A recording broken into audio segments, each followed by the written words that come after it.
Story 1. On the side of a deserted road in the state of Morelos, the lifeless body of a young woman was discovered. The passersby who found her immediately contacted emergency services. The body lay motionless, her clothing appeared wrinkled and stained, and her skin showed visible signs of bruising and abrasions. No documents or personal belongings that could help identify her were found nearby. For the authorities, this marked the beginning of an investigation to shed light on what had happened and uncover the circumstances of this tragedy. Ariadna Fernanda Lopez Diaz was born on July 5, 1995, in one of the underprivileged neighborhoods of Mexico City. Her childhood was shaped by limited resources, but it was not devoid of warmth and care. Her family consisted of her mother and her older brother Omar. Despite the absence of a father figure who showed little interest in his children, the small family held together through mutual support.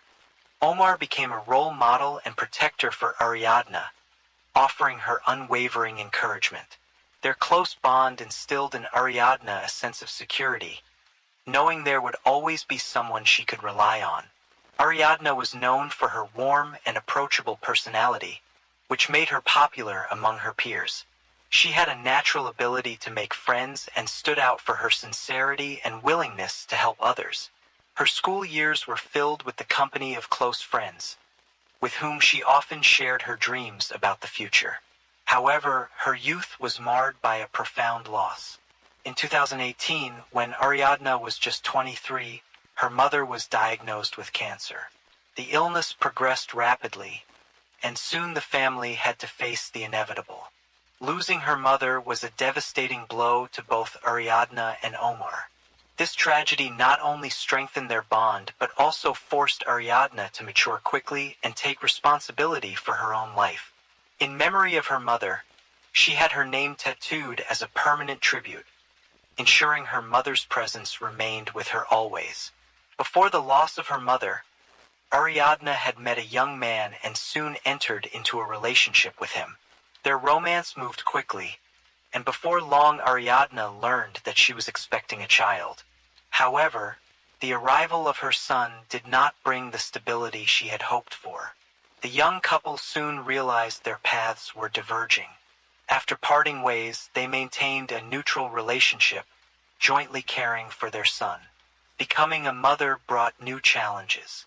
Ariadna had to balance the demands of parenthood with the search for work to provide for herself and her son.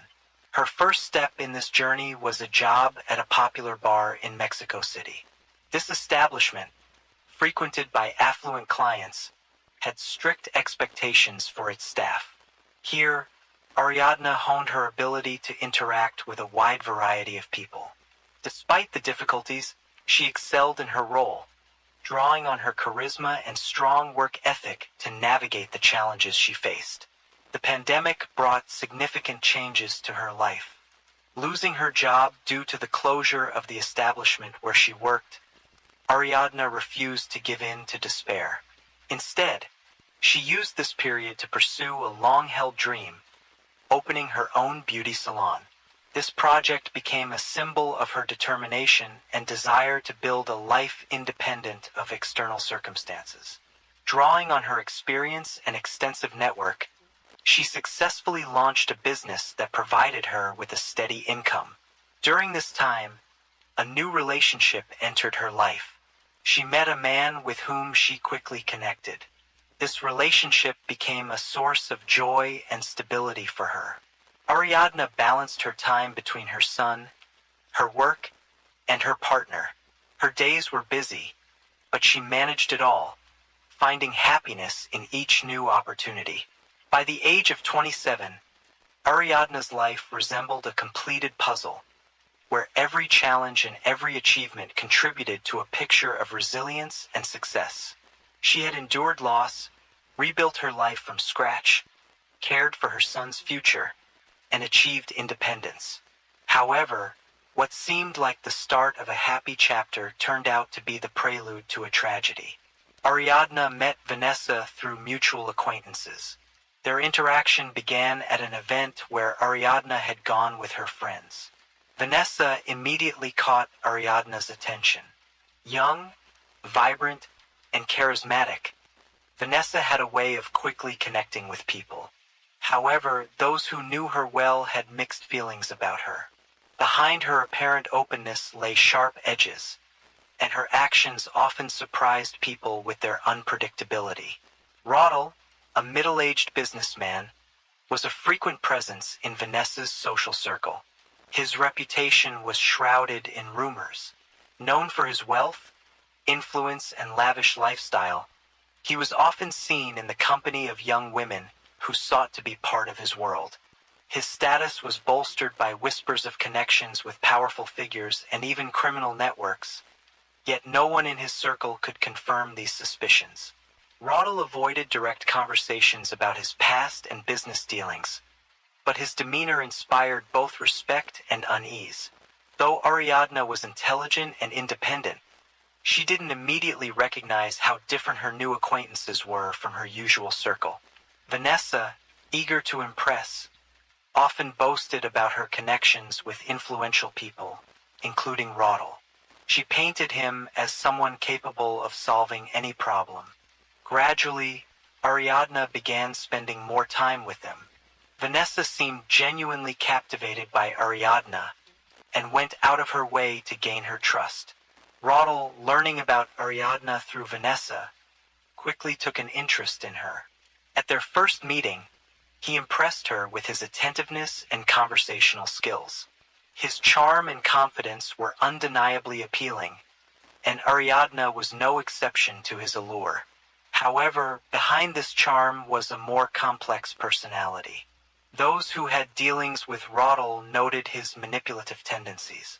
Ariadne, however, saw him as a courteous and kind man. Vanessa continued to play a key role in strengthening the connection between Ariadne and Roddle. She frequently invited Ariadne to gatherings where Roddle was present, creating an atmosphere of trust and openness. However, over time, peculiar details began to surface. For instance, some of Ariadne's friends warned her to be cautious around these people. A few were aware of Roddle's questionable reputation and Vanessa's unpredictable nature. They hinted that these relationships could pose hidden risks. Despite the warnings, Ariadne didn't perceive any danger in her new social circle. She saw her friendship with Vanessa as an opportunity to take a break from her daily responsibilities and explore a world that had previously been out of reach.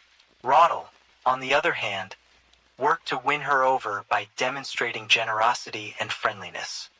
His invitations to dinners and parties seemed interesting and harmless to her. As we know, Ariadne was in a relationship with a young man.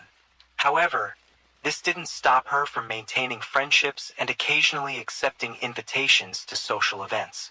Based on available information, her partner was a trusting person and didn't express dissatisfaction with her social interactions. Over time, Ariadne began to notice that her new connections were starting to influence her life. Vanessa frequently called her, suggesting meetups and planning outings for leisure. Roddle, meanwhile, increasingly tried to solidify his presence in Ariadne's life, often offering help and support in various situations. Without realizing it, Ariadne was gradually becoming immersed in their world, unaware of the potential consequences. On October 30th, 2022, Ariadne accepted an invitation from Vanessa to spend the evening with friends. The gathering was set to begin at Fisher's, a popular restaurant located in downtown Mexico City. Vanessa assured her that it would be a cozy evening with a relaxing dinner and good company. Roddle was also expected to join, which gave Ariadne a slight sense of unease. Despite her growing reservations about him, she didn't want to strain her friendship with Vanessa and decided not to decline. The group came together later that evening. The restaurant, known for its trendy clientele and upscale interiors, provided a lively backdrop for the gathering. The atmosphere at the table was light-hearted and festive. Wine, cocktails, and an array of appetizers added to the celebratory vibe. As usual, Roddle made himself the center of attention, sharing stories and raising toasts. He interacted confidently with the waitstaff and went out of his way to showcase his influence. Vanessa supported him, adding jokes and commentary to keep the conversation flowing. The other guests followed their lead, trying to match the energy of the evening's hosts. Ariadne's behavior stood out amidst the lively atmosphere. She didn't appear completely at ease, frequently checking her phone, reading messages, and typing out responses. Her gaze often lingered on Roddle, as if she were searching for some hidden meaning in his actions or words. Vanessa made efforts to distract her, pulling her into conversations and encouraging her to try another cocktail, but Ariadne remained reserved. Her expression revealed that something was troubling her more than the setting around her. Midway through the evening, Ariadne posted a cryptic message on her social media. "Would you miss me if I disappeared?" This post sent a ripple of concern among her close friends and family, though many in her broader circle dismissed it as a joke. However, those who knew Ariadne well noted that she had never written anything like this before. The post left an uneasy impression, though no one could have predicted it would be her last. As the evening went on, the group decided to move to Roddle's house. The suggestion came from Roddle himself, and Vanessa enthusiastically supported the idea, saying it would allow them to continue the evening in a more private setting. Ariadne hesitated, but eventually agreed after Vanessa urged her to join. The rest of the group followed suit, piling into Roddle's car for the short drive to his home. Roddle's house, located in an upscale neighborhood, underscored his status. The interior featured a modern design with luxurious touches. Upon arrival, the group settled in a spacious living room. The night continued with music and drinks, but Ariadne seemed increasingly uncomfortable. She stepped away several times, checking her phone and pretending to make calls. Her distant and focused demeanor didn't go unnoticed. Vanessa, observing this, began whispering with Roddle, which only heightened the tension. Closer to midnight, Ariadne announced that she wanted to head home, citing fatigue. Vanessa, however, convinced her to stay a little longer, suggesting they could leave in about half an hour. Roddle, unusually quiet at that point, occasionally glanced at Ariadne in a way that added to her unease. As the evening wound down and the other guests started leaving, Ariadne remained one of the last to depart. Tragically, no one from the group would see her alive again. The following morning, on October 31st, 2022, an event shook the community in Morelos. Two cyclists on an early morning ride stumbled upon a woman's body lying on the side of a remote road. The area was far from any major highways, in a location rarely frequented by locals. The surroundings emphasized the tragedy: desolate terrain, sparse bushes, and an unsettling silence. The woman was clothed, but her attire was dirty and appeared damaged. Her body showed multiple bruises and what looked like contusions. Witnesses immediately reported the incident to law enforcement, who arrived several hours later. In the meantime, the cyclists took photos of the scene to document the setting and potentially aid in identifying the victim. When the police arrived, they quickly cordoned off the area and began collecting evidence. Tire tracks were found in the dirt, along with marks suggesting the body had been moved. Forensic specialists noted clear signs of a struggle, but the initial cause of death was unclear. No visible weapon-related injuries were found, making it difficult to determine the exact circumstances of the tragedy. At the time, the woman's identity remained unknown, as no documents or personal items were found with her. Hours later, photos of the body began circulating on social media, sparking widespread discussion. Among those who saw the images were friends and family of Ariadne, who had been missing since attending a gathering at Roddle's house. Recognizing distinctive features of the victim, including tattoos, her brother Omar feared the worst. He filed a missing person report with the police and suggested that the woman found might be his sister.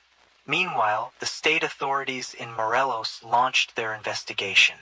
However, the initial response from the police faced heavy criticism. Evidence collection protocols were reportedly violated, and critical traces at the scene were poorly documented. This raised doubts about the integrity and professionalism of the local law enforcement. When Ariadna's relatives arrived to officially identify the body, their fears were confirmed. Omar recognized his sister by a tattoo on her shoulder that was a tribute to their late mother. For the family, it was a devastating shock, further compounded by the condition of her body. The bruises and injuries on her face and arms clearly indicated a violent incident. However, the police's official statements at the time provided little clarity and sounded unconvincing. The family's immediate response was a call for justice. They began demanding a transparent investigation and accountability for those responsible. That same day, they reached out to friends active on social media to bring attention to the case. What started as a small campaign quickly gained traction, drawing in thousands of people. Despite the mounting public pressure, the Morelos police maintained that the death might have been the result of an accident. They stated that further investigation would depend on the completion of a forensic examination. This stance only fueled more questions and deepened suspicions that influential individuals might be involved in covering up the truth. The first people investigators contacted were Roddel and Vanessa, as they were the last to see Ariadna alive. Their statements formed the foundation of the initial theories about what might have happened. In his initial account, Roddel claimed that after the party, Ariadna decided to leave his house by calling a taxi. He stated that she seemed a little upset but didn't show any signs of serious distress. According to him, he walked her to the door and she left, heading to an unspecified location. Vanessa supported his story, adding that Ariadna had indeed left in a taxi and hadn't mentioned her destination. However, inconsistencies in their version quickly raised suspicions. The first red flag was the lack of any evidence confirming a taxi ride. Neither Roddel nor Vanessa could provide the driver's contact information or any proof to back up their statements. Investigators later discovered that although several taxi calls had been logged in the area near Roddel's house that evening, none of the drivers reported picking up Ariadna. The second issue involved Vanessa's behavior. Her account shifted depending on the questions asked. Initially, she insisted that Ariadna had left alone. Later, she added that they'd had an argument during the party, which could have upset Ariadna. Moreover, Ariadna's told police that Vanessa had messaged them, attempting to suggest that Ariadna might have harmed herself, referencing the cryptic social media post Ariadna had made earlier that evening. The post, shared just hours before Ariadna's disappearance, had indeed raised questions. While her family and close friends initially dismissed it as a joke, investigators began to suspect it might reflect her true emotional state that night. Another troubling factor was Vanessa's increasingly erratic behavior. Her messages to Ariadna's friends showed that she was trying to downplay the situation and avoid providing details. In one text, she admitted she was afraid of being suspected, but didn't explain why. These signs further heightened investigators' suspicions that Vanessa might be withholding critical information. The initial findings of the investigation were inconclusive regarding the exact circumstances of Ariadna's death. However, subsequent efforts by law enforcement and independent experts unearthed crucial evidence. These findings were based on 2 autopsies, surveillance footage, and text messages recovered from the suspects' phones. The initial forensic report conducted in the state of Morelos claimed that Ariadna's death was caused by asphyxiation related to bronchial aspiration. The examiner suggested that food and alcohol in her airways might have led to her passing. However, this conclusion was immediately questioned by Ariadna's family. They pointed out the numerous bruises and injuries on her body that the report failed to adequately address. Despite the official findings, her family insisted on a second examination. Under pressure from the public and the family, Ariadna's body was sent to an independent forensic institute in Mexico City for further analysis. The results of the second autopsy completely contradicted the initial conclusions. Experts found multiple injuries, including head trauma, bruises, and evidence of physical force on her arms and legs, suggesting an attempt to defend herself. These findings confirmed that her death was not accidental or merely related to alcohol. Her passing was classified as the result of violent actions, prompting authorities to reclassify the case as a criminal act. Crucial to the investigation were surveillance videos obtained from the parking garage of Rodel's residence. One video showed Rodel carrying Ariadna's lifeless body to his car the morning after the party. The footage also captured him loading her body into the vehicle and leaving the premises. These recordings became indisputable evidence tying him to the movement of the body and its subsequent concealment. After investigators seized the phones of Rodel and Vanessa, they uncovered messages discussing their actions following the party. The texts revealed attempts to coordinate their stories for law enforcement and justify their behavior to Ariadna's friends. Vanessa expressed anxiety over the pressure from Ariadna's family, while Rodel reassured her that everything was under control. One message even contained detailed instructions on how to answer questions in a way that wouldn't raise suspicion. In Vanessa's conversations with Ariadna's friends, she repeatedly suggested that Ariadna might have been struggling with emotional distress, hinting at the possibility of self-harm. This narrative contradicted statements from Ariadna's friends, who described her as a cheerful and vibrant person with no signs of such tendencies.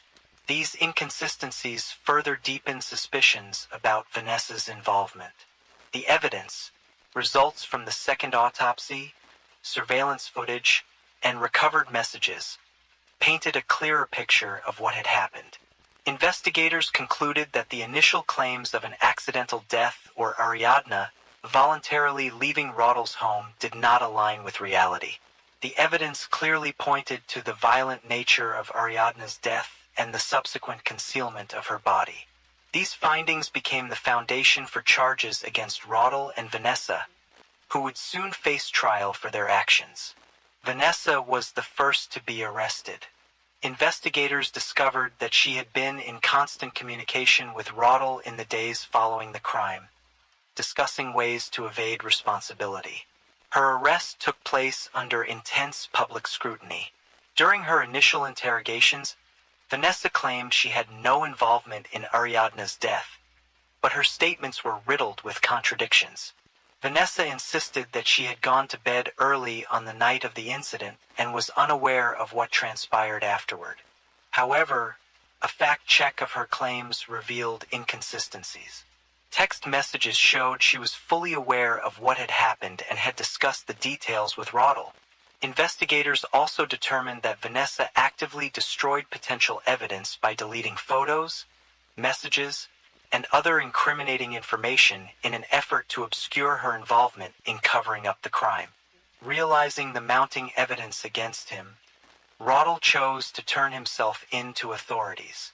Accompanied by his lawyers, he proclaimed his innocence, stating that he did not harm Ariadna but panicked and attempted to hide her body out of fear of the consequences.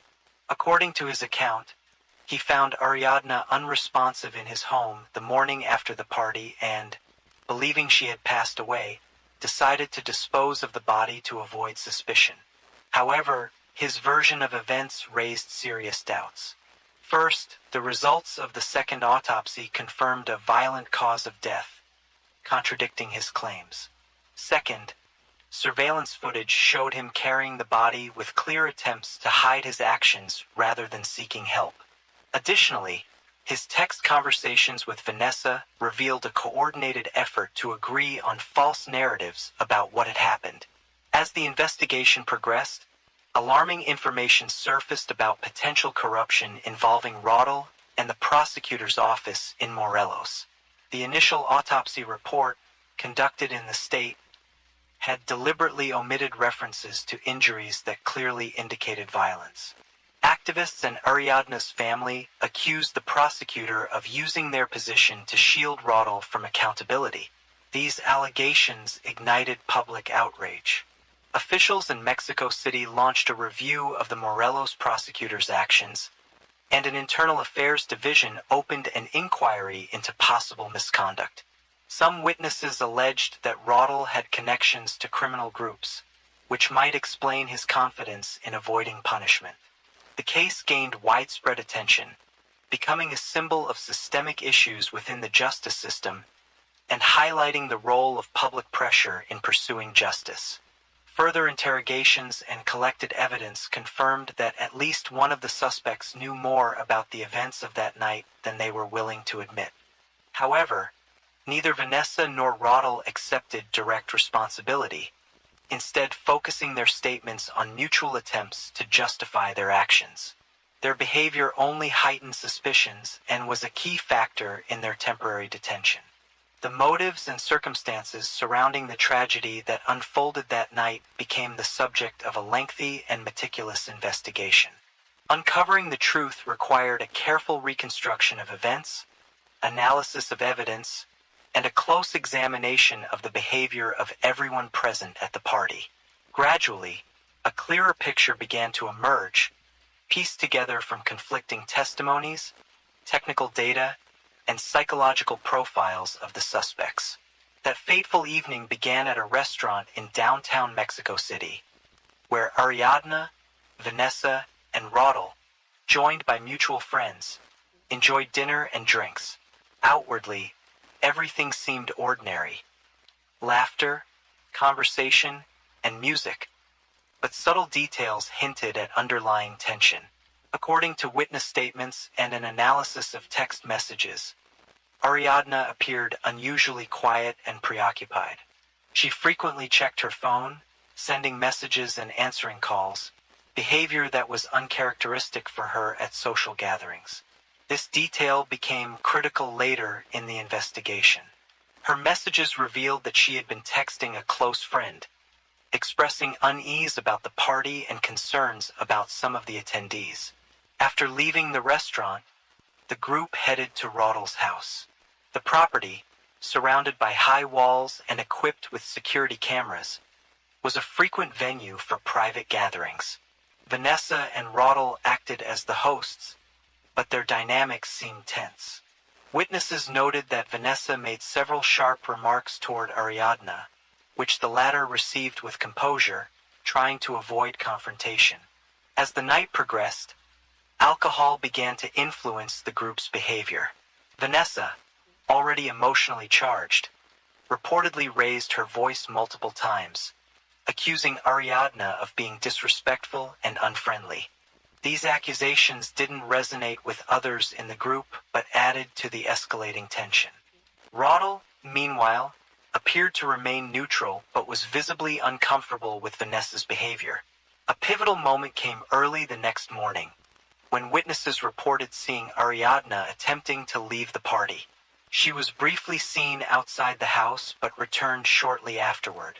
Investigators determined that, during this time, Vanessa continued to confront Ariadna, leading to an open conflict. While the exact details of the altercation remain unclear, investigators suspect that Vanessa accused Ariadna of drawing too much attention from Roddle. Messages retrieved from the phones confirmed that Vanessa and Roddle had discussed tense moments from that night. After most of the guests had left the party, only a few people remained in the house, including Vanessa, Roddle, and Ariadna. According to investigators, Vanessa, who was reportedly heavily intoxicated, began displaying aggressive behavior.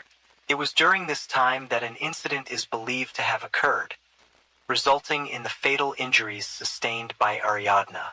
Why did Ariadna post such a strange message on social media that night? Initially dismissed as a joke, the post took on a different meaning as the investigation unfolded. Friends later confirmed that Ariadna may have felt uneasy due to Vanessa's behavior and the overall atmosphere at the gathering. The post might have been a way to express her discomfort, attract attention, or perhaps even serve as a subtle warning. The reconstruction of events suggests that Vanessa's jealousy, exacerbated by alcohol and emotional instability, played a central role in the tragedy. Roddle, likely attempting to cover up what had happened, only worsened the situation with his actions.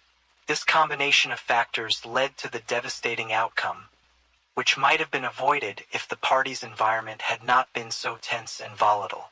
Ariadna's 6-year-old son was left in the care of her older brother Omar.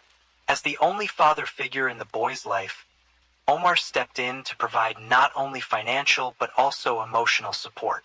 He took on the responsibility of raising his nephew, striving to preserve memories of Ariadna and surround him with the love she had always given during her life. This decision brought the family closer together, as other relatives and friends also contributed to helping the boy cope with his loss and providing him with a nurturing environment. Ariadna's family remained active in the fight to uncover the full truth about her death.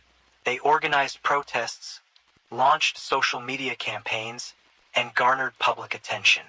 A significant achievement was drawing the focus of international media, which helped increase pressure on the Mexican judicial system. The preliminary court hearings regarding Ariadna's death became a pivotal moment in the pursuit of justice. Despite resistance from certain authorities, the family and their legal team ensured that the case was handled transparently, with all relevant evidence considered. Each step of the investigation and trial was closely monitored by the public and the media, leaving little room for any facts to be hidden or distorted. The trial began with a focus on the roles of Roddle and Vanessa. During court proceedings, prosecutors presented key evidence, including surveillance footage, phone call records, and data from text messages. These materials demonstrated not only the suspects' involvement in concealing the body, but also their potential role in the violent actions that led to Ariadna's death. The defense attempted to challenge the evidence, arguing that the tragedy was an unfortunate accident. However, numerous testimonies and forensic analyses cast significant doubt on that version of events. One of the central objectives of the trial was to determine the motives behind the crime. Witnesses familiar with Vanessa described her as impulsive and prone to aggressive behavior, which was often exacerbated by alcohol. Roddle, on the other hand, was portrayed as someone with a questionable past and alleged ties to criminal networks, raising additional concerns about his involvement in the events of that night. While the defendants denied responsibility for Ariadna's death, their statements were inconsistent with the evidence, further fueling suspicions. A verdict in Ariadna's case has not yet been reached, as the investigation and court proceedings remain ongoing. Based on the evidence gathered, prosecutors have filed charges for her death, with the case potentially classified as femicide, a crime involving gender-based violence, which is considered an aggravating factor under Mexican law. If convicted, both defendants could face up to 70 years in prison. Story 2. On April 6, 2009, near Bridgend in South Wales, a truck driver pulled over to the shoulder of National Road A48. Just a few yards from the highway, at the bottom of a small ravine, he noticed an old suitcase partially concealed by tall grass. The unusual placement and shape of the suitcase sparked his curiosity. Deciding to inspect it, he unzipped the bag and was horrified to find a human hand. Shocked by the discovery, the driver immediately contacted emergency services. Kirsty Wilkinson was born on June 19, 1984, in Coventry, England. Her parents, David and Catherine Wilkinson, were already raising 2 daughters, Kirsty's older sisters, Sonia and Haley. The family enjoyed a close-knit atmosphere, fostering a sense of love and support among all members. Catherine shared an especially warm and trusting relationship with Kirsty. When Kirsty turned 14, the family moved to Bridgend, South Wales. This marked a turning point in her life. The move coincided with her teenage years, introducing new social and emotional challenges. At her new school, Kirsty quickly drew attention for her striking appearance and confident demeanor. Inspired by celebrities she saw in magazines, she began dreaming of a career in modeling. She imagined herself immersed in the world of fashion, surrounded by the spotlight and camera flashes. However, the reality proved more challenging. The modeling industry was highly competitive, and Kirsty struggled to establish a full-fledged career. Her work was limited to occasional amateur photo shoots, which brought little financial stability. Despite this, Kirsty displayed a strong sense of independence, taking on various part-time jobs from a young age. She worked as a waitress, cashier, and even cleaned houses to avoid relying on her parents financially. At 17, Kirsty's circumstances changed dramatically. Facing mounting expenses, she began working at an establishment in Bridgend known for its nightlife and adult entertainment. For Kirsty, this was less of a choice and more of a necessity. She kept this aspect of her life a secret from her family, fearing their judgment. To her mother and sisters, she claimed to work as an administrator for a local business. Using the pseudonym Megan to protect her identity, Kirsty tried to separate this part of her life from the rest of her world. The financial benefits of her new job were significant. She was able to afford her own apartment, cover personal expenses, and even save some of her earnings. However, Kirsty did not take pride in her work. The constant fear of exposure weighed heavily on her, and she struggled with feelings of shame and inner conflict. She longed for a way to leave that chapter of her life behind and start over on a clean slate. Despite her job, Kirsty maintained close ties with her family. Her parents saw her as responsible and goal-oriented, completely unaware of the real source of her financial independence. Kirsty continued to create the illusion of a stable and ordinary life, holding on to the hope that one day she could leave her double life behind and pursue her youthful dreams of normalcy and stability. Paul Grabbit was born in 1983 in South Wales. His childhood was marked by constant conflicts and financial instability. His parents frequently argued, often neglecting their son, which left Paul with a sense of being unwanted. From an early age, Paul displayed troubling behavior, clashing with teachers and peers and skipping school regularly. His academic performance was poor, and his parents' attempts to discipline him proved unsuccessful. By his teenage years, Paul began showing a tendency toward aggressive behavior.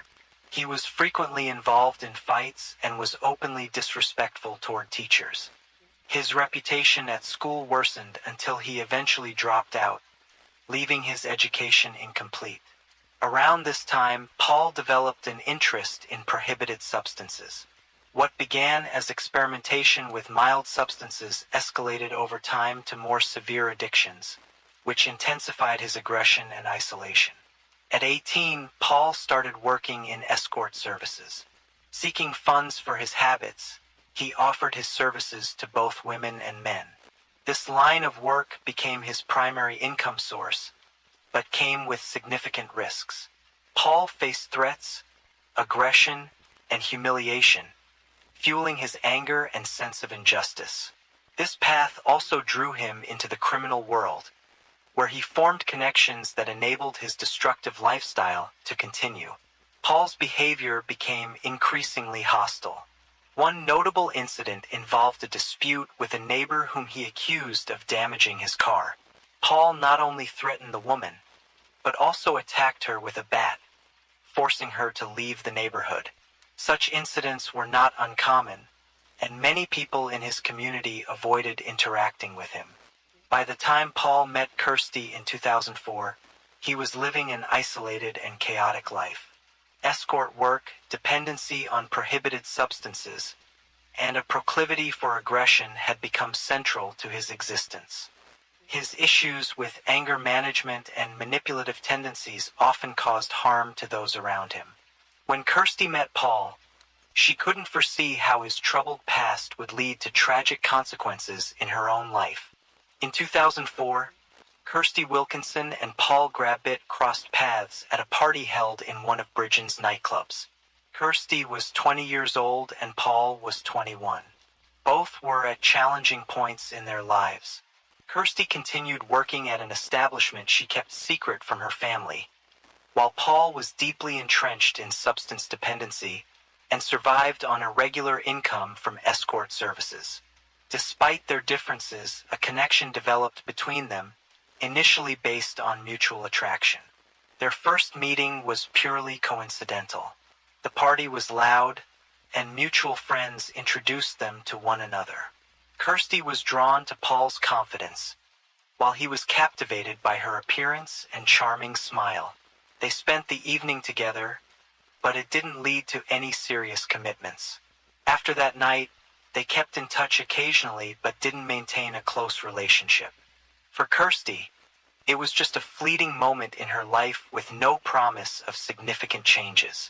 Their connection rekindled at the end of 2007, 3 years after their initial encounter, under unusual circumstances. Paul, as a client, happened to visit the same establishment where Kirsty worked. She was using her pseudonym, Megan, but Paul recognized her and approached her for a conversation. Their initial exchange was awkward, but it soon turned into a friendly chat.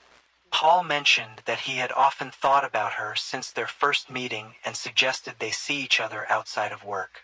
From that point, their relationship began to develop rapidly. They started spending more time together, going for walks and sharing personal stories. Kirsty, who had kept her professional life hidden from those close to her, found in Paul someone who seemed to understand and accept her without judgment. Paul, in turn, displayed confidence and charm, masking the troubled aspects of his past. Kirsty quickly started believing that Paul could be her prince, someone who would help her turn her life around. She was impressed by his talk of wanting to change his life and settle down to start a family.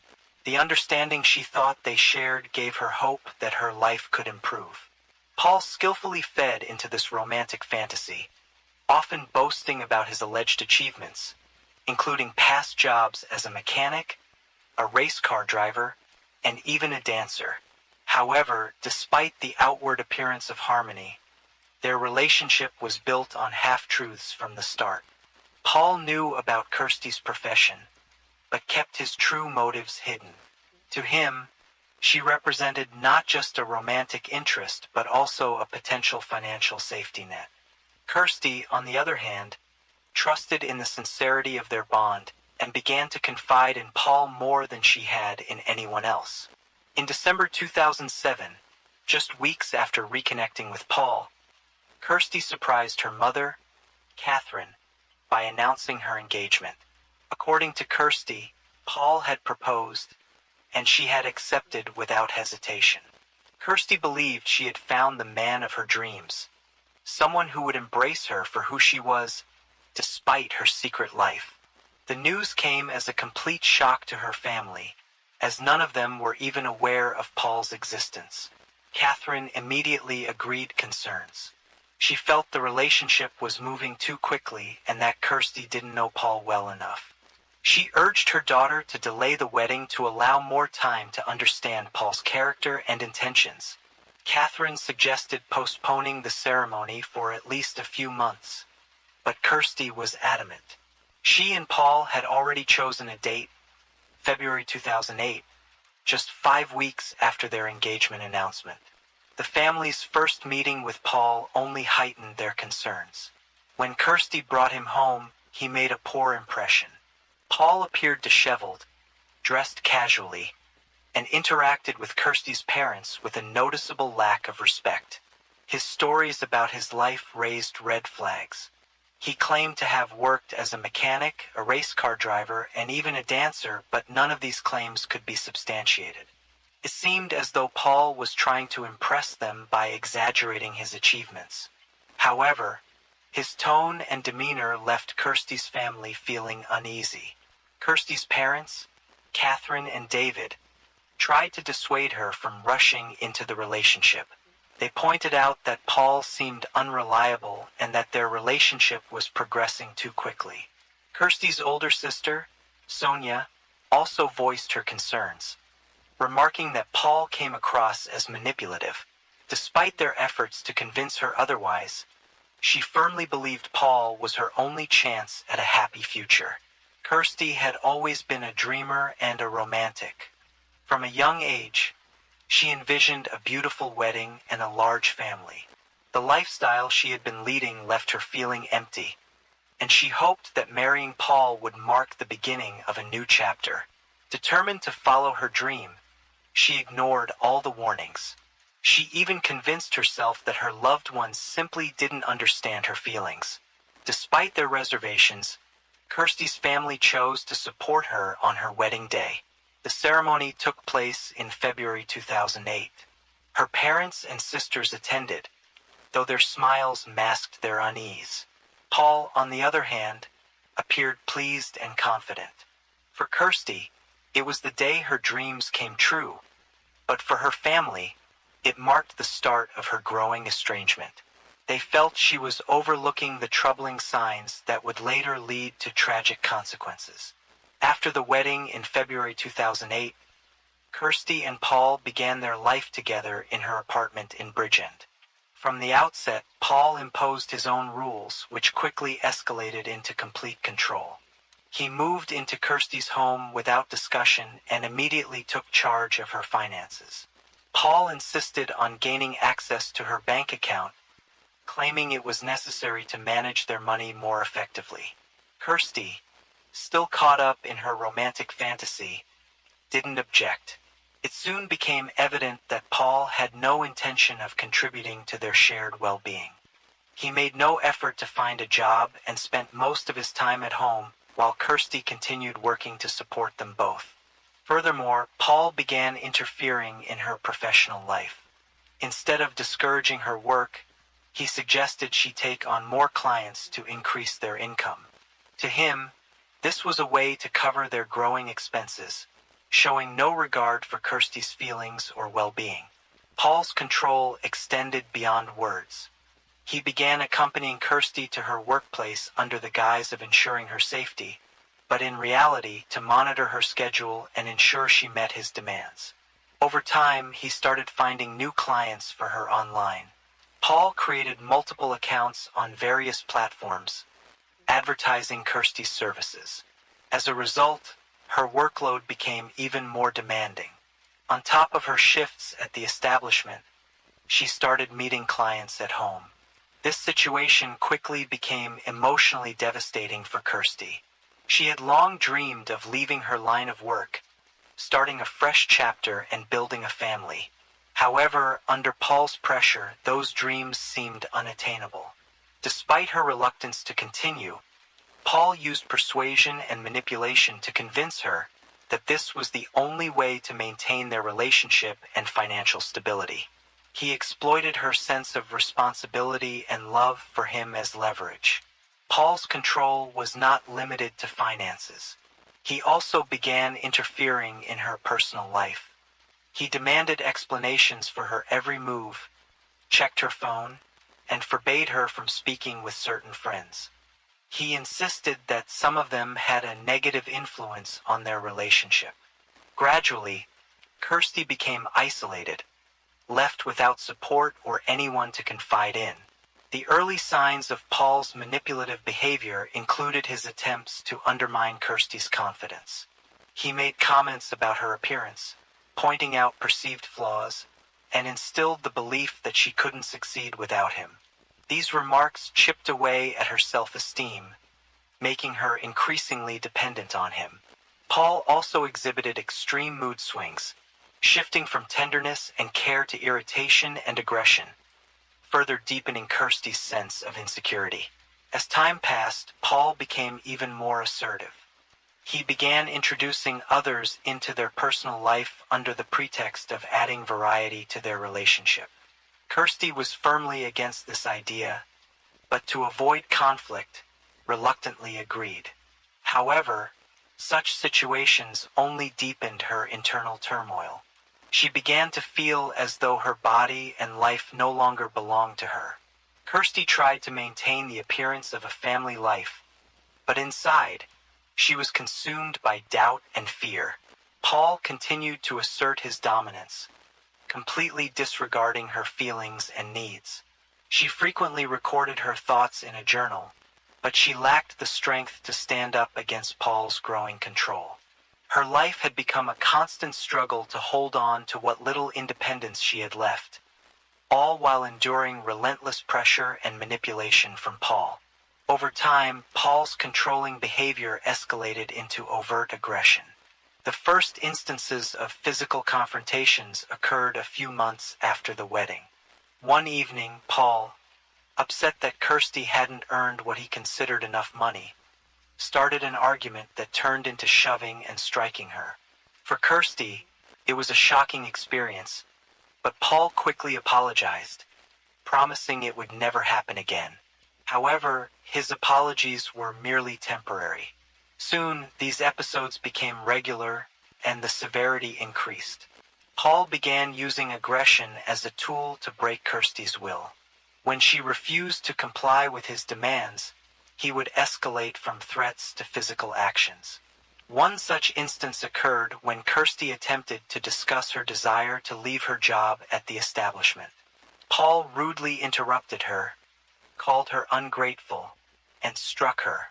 Afterward, he tightened his control, further restricting her ability to make decisions independently. Kirsty's mother, Catherine, began suspecting that her daughter was unhappy in her marriage. She tried to have an open conversation with her, but Kirsty either avoided the topic or diverted the discussion. Sensing danger, Catherine warned her that Paul could pose a serious threat to her safety.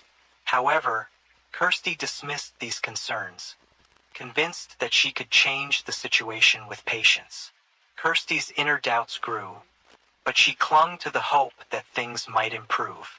Her diary entries revealed that she recognized the toxic nature of her marriage, but couldn't muster the strength to leave. Fear of the unknown, feelings of guilt, and her psychological dependence on Paul kept her trapped in a relationship that was steadily eroding her sense of self. On March 28, 2009, Kirsty and Paul decided to spend the evening with friends at a nightclub in Swansea. Throughout the night, they consumed alcohol and other substances, which was not unusual for them. According to witnesses, there were moments of tension between the couple, leading to periodic arguments. Paul appeared irritable, while Kirsty seemed to be avoiding conflict. The night culminated in a heated argument close to midnight, after which Paul left the party and went home alone, leaving Kirsty with their friends. Not wanting to follow him immediately, Kirsty decided to stay and finish the evening with her friends. They later described her as appearing tired and downcast, but trying not to show her emotions. Late that night, Kirsty called a cab to take her home. The taxi driver later stated that he dropped her off at the house, where she confidently walked inside. This was the last time anyone saw her alive. The following day, Paul told Kirsty's mother, Catherine, that his had left early that morning, supposedly taking some belongings and cash. He claimed he hadn't heard anything because he was asleep. Paul also suggested that Kirsty might have gone to see another man. Catherine found his story suspicious, since Kirsty had left behind her bank cards and personal items, an unusual move for someone planning to start a new life. Another suspicious detail came to light when it was revealed that Kirsty had attempted to call emergency services during the night, but the call was disconnected due to a poor signal. Police later discovered that, around the time Kirsty allegedly left, neighbors reported hearing muffled screams and sounds of a struggle. These facts, combined with the lack of any evidence suggesting she left voluntarily, led her family and investigators to suspect foul play. After Kirsty was reported missing, the police immediately launched an investigation. The primary suspect was her husband, Paul Grabbit, as his behavior had raised concerns from the start. Paul claimed he had been asleep during the night and noticed the next morning that Kirsty had taken a few belongings and left. However, his version of events didn't align with the facts. Kirsty had left behind her bank cards and other important personal items, which contradicted the idea that she had left intentionally. During the initial search of their home, police noticed some suspicious changes. Part of the living room ceiling had been freshly painted, and a carpet that used to be in the room was missing.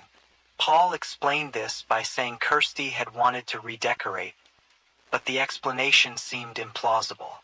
Neighbors reported hearing muffled cries, sounds of a struggle, and noise resembling the movement of a heavy object during the night. No one contacted the authorities at the time, assuming it was just a domestic argument. A crucial clue came from Kirsty's failed attempt to call emergency services on the night she disappeared. Investigators determined that the call was interrupted, but the fact that she tried to reach out for help suggested she was in danger. This, combined with the neighbors' testimonies, further heightened suspicions about Paul's involvement. On April 6, 2009, the investigation took a tragic turn. A truck driver, who had pulled over on the shoulder of the A48 near Bridgend, noticed a suitcase lying in a roadside ditch. The unusual appearance of the item caught his attention. Upon opening the suitcase, he discovered a human hand. Horrified, he immediately contacted the police. When officers arrived, they found the body of a woman inside the suitcase. Experts later identified the victim as Kirsty Wilkinson. An examination of the body revealed that Kirsty had suffered severe injuries. Her nose and jaw were broken, and her body showed numerous bruises and scratches. She died from a traumatic brain injury caused by repeated blows to the head. Additionally, there were signs of strangulation, indicating an attempt to asphyxiate her during the altercation. Investigators determined that her body had been moved from another location before being left in the ditch. On the same day, police arrested Paul. During interrogations, he denied any involvement, claiming he had no knowledge of Kirsty's whereabouts after she left. However, his nervous demeanor raised further suspicion. Investigators also discovered that the day after Kirsty's disappearance, Paul used her bank card to withdraw money and visited a massage parlor, actions that appeared highly suspicious under the circumstances. Testimonies and forensic evidence revealed the tragic timeline of the crime. On the night of Kirsty's disappearance, an argument broke out between her and Paul. Paul attacked her, striking her multiple times and attempting to strangle her. After Kirsty's death, Paul moved her body to the living room, where he tried to fit it into a suitcase. Facing difficulties due to the size of her body, Paul initially considered dismembering it, but abandoned the idea, lacking the necessary tools. Ultimately, he managed to force her body into the suitcase and transported it to a roadside ditch where he disposed of it. Later, traces of blood were found in Kirsty's home, which Paul had unsuccessfully tried to clean. Paint stains on the ceiling were discovered, covering splatter marks. These pieces of evidence, combined with witness accounts and Paul's behavior, became crucial in proving his guilt. Kirsty's diary entries further revealed her fear of Paul and her desire to leave, reinforcing the accusations against him. The trial of Paul Grabbit began in early 2010. Prosecutors presented a detailed timeline of events based on evidence collected by police and witness statements. Key pieces of evidence included the bloodstains in the living room, which Paul attempted to conceal by repainting the ceiling and removing the carpet. Forensic experts confirmed the blood matched Kirsty's and indicated a violent confrontation. Injuries on her body showed signs of severe aggression. Witnesses, including neighbors, reported hearing sounds of a struggle and muffled cries from the house on the night Kirsty disappeared. A taxi driver confirmed he dropped Kirsty off at her home shortly before her death. Police presented records of Kirsty's call to emergency services that failed due to a poor signal, indicating she had tried to seek help. Another critical piece of evidence was Paul's use of Kirsty's bank card for transactions, including withdrawing money and visiting a massage parlor after her death. During the trial, Kirsty's diary entries were read aloud. In them, she described her fear of Paul, his manipulative behavior, and his aggression. These records painted a picture of a life filled with control, intimidation, and financial exploitation. Prosecutors emphasized how Paul dominated Kirsty's life, disregarding her safety and well-being. Paul denied any wrongdoing, claiming Kirsty left their home voluntarily and suggesting her death was caused by an unknown person. However, his account was contradicted by evidence and witness statements. Investigators also uncovered that Paul had attempted to craft an image of a carefree husband, telling others that Kirsty had run off with another man. After a lengthy trial, the jury found Paul guilty of committing the crime. The judge highlighted the exceptional cruelty of the act, its selfish motives, and Paul's complete lack of remorse. On February 4, 2010, Paul Grabbit was sentenced to life in prison with a minimum term of 19 years. While the sentence brought some relief to Kirsty's family, it could not undo their devastating loss.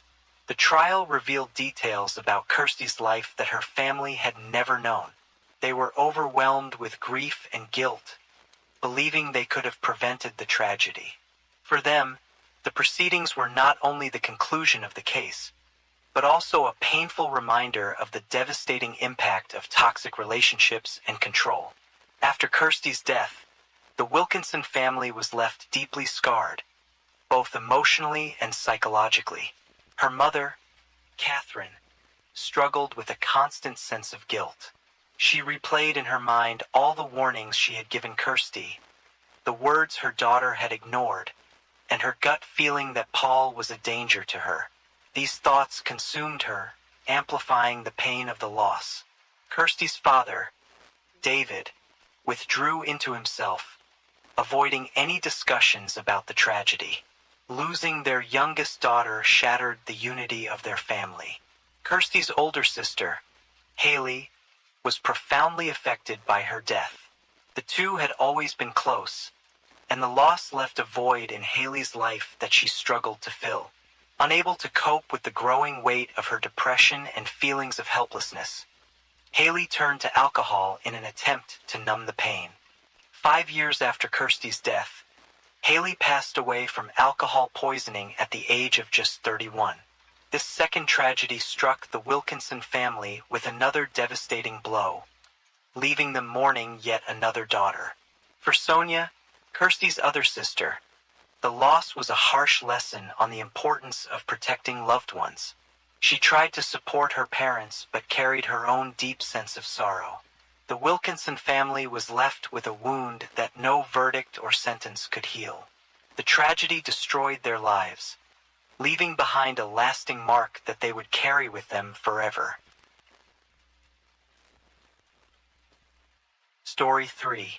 On November 23, 2013, in the Santa Cruz Harbor, California, one of the most influential figures in the tech industry, Forrest Hayes, was found deceased. His body was discovered aboard his luxury yacht, the Escape, which he personally owned. Forrest was found unconscious in one of the cabins, and efforts to revive him were unsuccessful. The first responders were local law enforcement, summoned by the yacht's captain.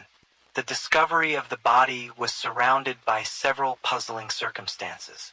Forrest was found lying on his back, showing no signs of struggle.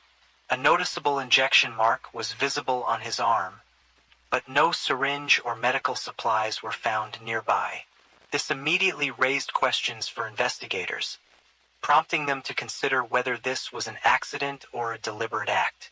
The cabin where Forrest was found was in disarray. On a small table in front of him were 2 wine glasses, one of which bore lipstick marks, suggesting he had company. All the windows were carefully covered with curtains, and the lighting was dim, creating an air of privacy. The scene seemed oddly staged, yet there were no overt signs of violent behavior. The yacht's captain informed the police that Forrest frequently used the vessel for private outings.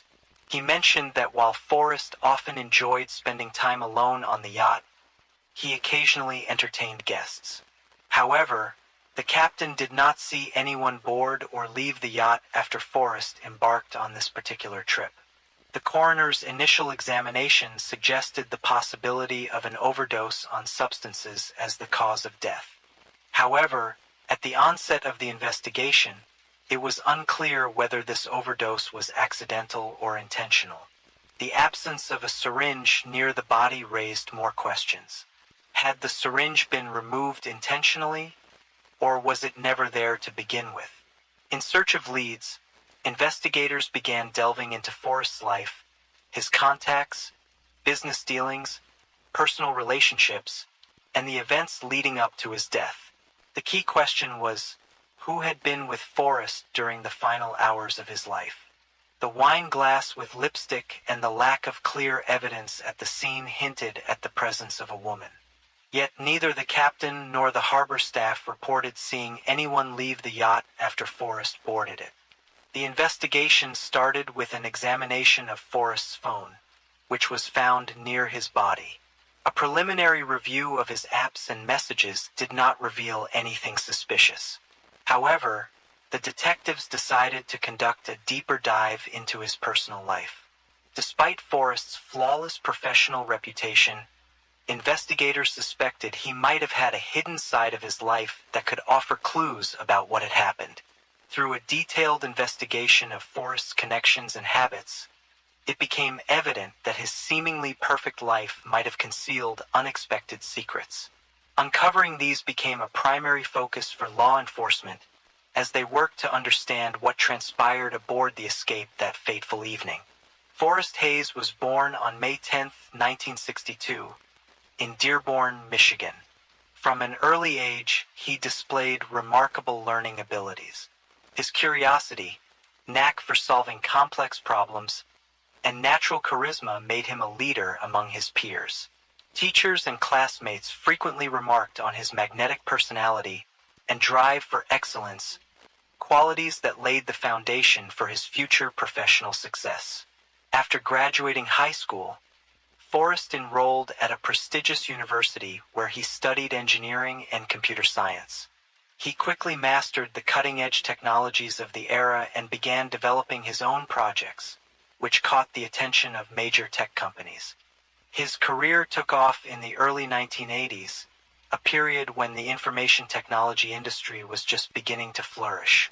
A pivotal moment in Forrest's career came when he joined Apple in 2005. At the time, Apple was undergoing rapid growth and was actively developing groundbreaking products such as the iPhone and iPad. Forrest secured a position in one of the company's key departments, responsible for creating innovative technologies. His contributions to Apple's projects were so significant that he quickly earned the respect of his colleagues and leadership. Forrest was more than just a skilled professional. He was an innovator. He had a rare talent for finding unconventional solutions to complex challenges, making him an indispensable member of the team. Colleagues recalled his relentless drive to implement forward-thinking ideas that enhanced the functionality and accessibility of Apple's products.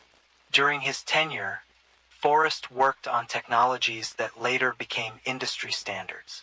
However, Forrest's ambitions didn't allow him to rest on his laurels. Soon, he accepted an offer from Google, joining the global tech giant in 2007. At Google, he became part of Google X, a division dedicated to developing cutting-edge technologies. His role involved coordinating projects related to autonomous vehicles, smart devices, and other forward-looking innovations. Among his achievements, Forrest contributed to the development of self-driving vehicle systems, a groundbreaking advancement in the field of autonomous transportation. Colleagues described Forrest Hayes as someone who could inspire a team and guide them toward ambitious goals. He was a strict yet fair leader who fostered a healthy work environment. Forrest wasn't afraid to take on the most challenging tasks, earning him the respect and admiration of his team. His ability to combine strategic thinking with attention to detail allowed him to successfully lead large-scale projects that shaped the future of technology. Forrest's professional achievements were deeply intertwined with his family life. In 1996, he married Denise Hayes, forming a strong bond built on mutual understanding and support. The couple had 5 children: Lauren, Daniel, Lily, Roscoe, and Zosia. Forrest was not just a successful businessman. He was also a devoted father. Despite his demanding work schedule, he always made time for his family. According to those close to him, he cherished spending time with his kids, organizing family trips, and creating traditions that brought them closer together. Forrest's family life appeared to be harmonious. Their home, valued at $3 million, was located in one of California's most prestigious neighborhoods, offering a haven of comfort and tranquility. However, Forrest's greatest joy came from outings on his yacht, the Escape. For him, the yacht was more than just a vessel. It was a symbol of family unity. He frequently took his family on short trips, enjoying quality time and relaxation away from the hustle of city life. Colleagues and friends admired Forrest's ability to balance his professional success with his dedication to his family. He served as an example of how to juggle career achievements with personal commitments. His meticulous nature and drive to excel in everything he did left a lasting impression on those around him. Yet, despite the outward harmony, Forrest occasionally confided in close friends about feeling a sense of emptiness. He felt as though he had achieved everything he could dream of, but it didn't bring him complete fulfillment.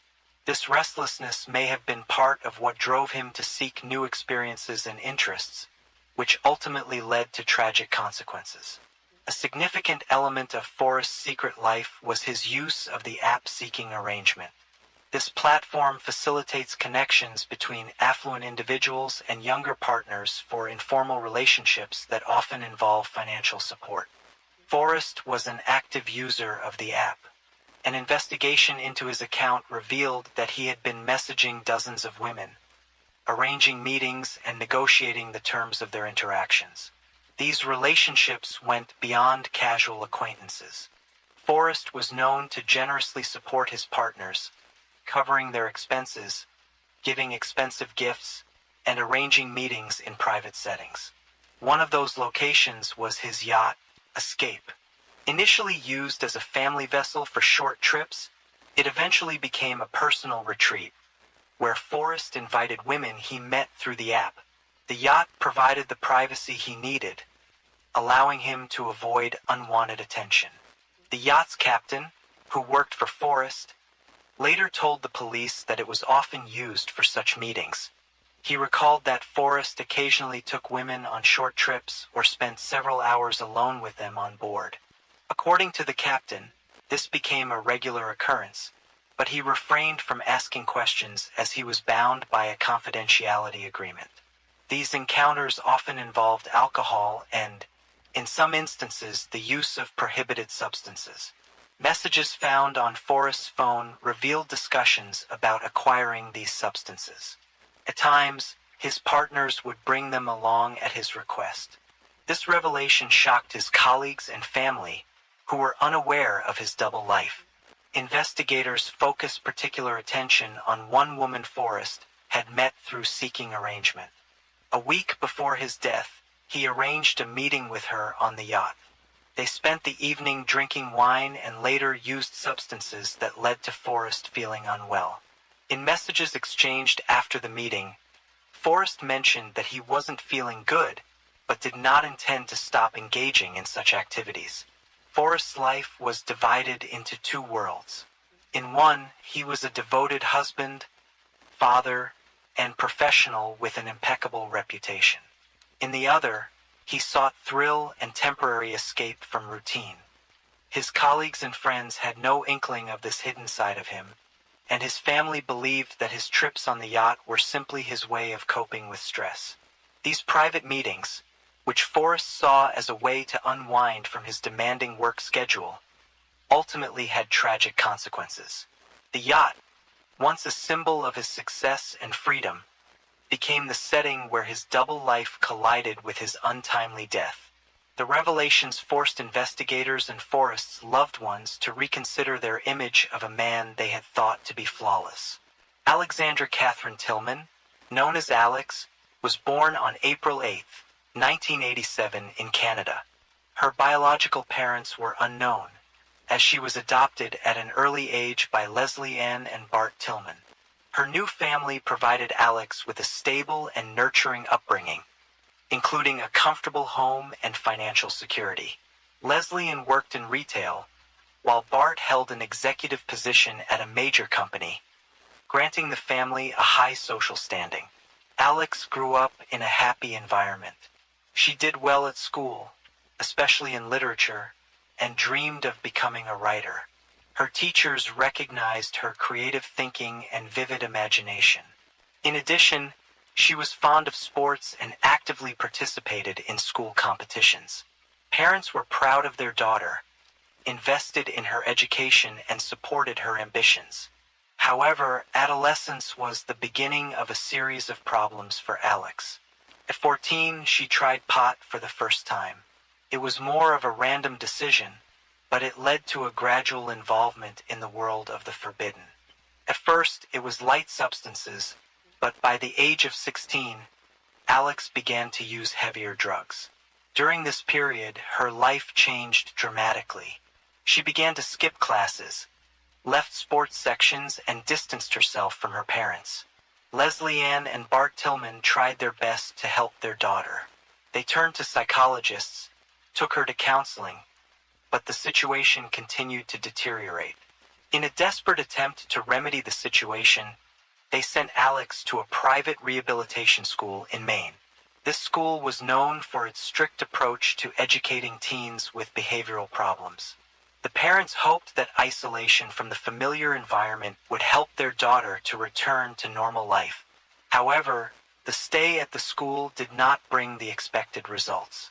Alex was unable to adapt to the new environment and soon returned home, where she slipped back into her former lifestyle. By the age of 18, Alex finally dropped out of school.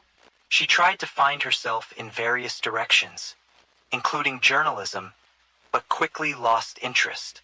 Her attempts to succeed were constantly thwarted by a return to medication. She lived in a state of constant struggle with addictions, which did not allow her to establish either her personal or professional life. In 2010, Alex moved to San Francisco.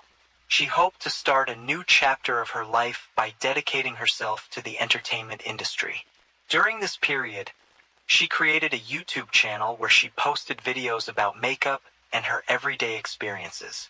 However, the project was unsuccessful, and Alex faced disappointment once again. Looking for a way to stand out, she turned to the modeling industry. But realizing that the standard parameters for a successful modeling career did not suit her, Alex chose the niche of fetish photography. She participated in photo shoots in the BDSM style, where the emphasis was placed on epiatage and provocation. This choice helped her find her audience, but did not bring financial stability.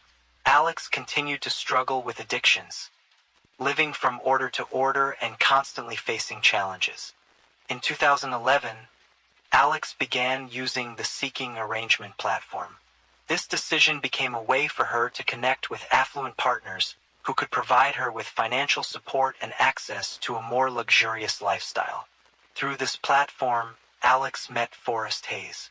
Their relationship began with discussions about the terms of their meetings, which was a standard practice on the platform. Forrest was seeking a companion for private get-togethers aboard his yacht, Escape, offering financial assistance and generous gifts in return. For Alex, he represented a chance to achieve the stability she desperately needed. Their meetings were casual and often accompanied by wine and light conversation. However, their interactions soon took on a different dimension. As investigators later discovered, Forrest occasionally requested Alex to bring prohibited substances to their meetings, offering her additional compensation for doing so. Seeing this as an opportunity to earn more, Alex agreed. Their meetings became a regular occurrence, with the yacht escape serving as their primary meeting place. One of the significant figures from Alex Tillman's past was Dean Riopelle, a musician, businessman, and owner of popular nightclubs in Atlanta. Their relationship began in 2011 and quickly garnered attention due to the considerable age gap between them. Dean was 51 at the time, while Alex was just 24. However, neither of them seemed to mind the difference, fully immersing themselves in an intense and vibrant lifestyle. Dean was not only a successful entrepreneur, but also a passionate rock musician. His clubs were central to Atlanta's music scene, and his band regularly performed at these venues. Dean was known for his charisma, energy, and love for a free-spirited way of life. For Alex, who was searching for both stability and attention, Dean became a prominent figure in her life. Their relationship embodied the romanticized chaos of rock and roll, wild parties, travel, and a carefree existence. Yet beneath the glamorous surface of their relationship lay significant conflicts. Dean's friends and colleagues noted that Alex often instigated arguments. Her impulsive nature, exacerbated by alcohol and substance use, made their relationship volatile. In September 2013, just weeks before the tragic events involving Forrest Hayes, Alex filed a police report alleging aggression by Dean.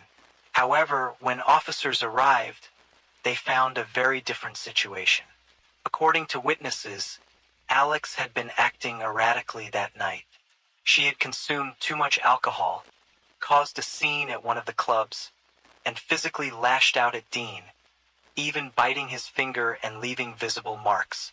As a result, Alex herself was charged with filing a false report and assault.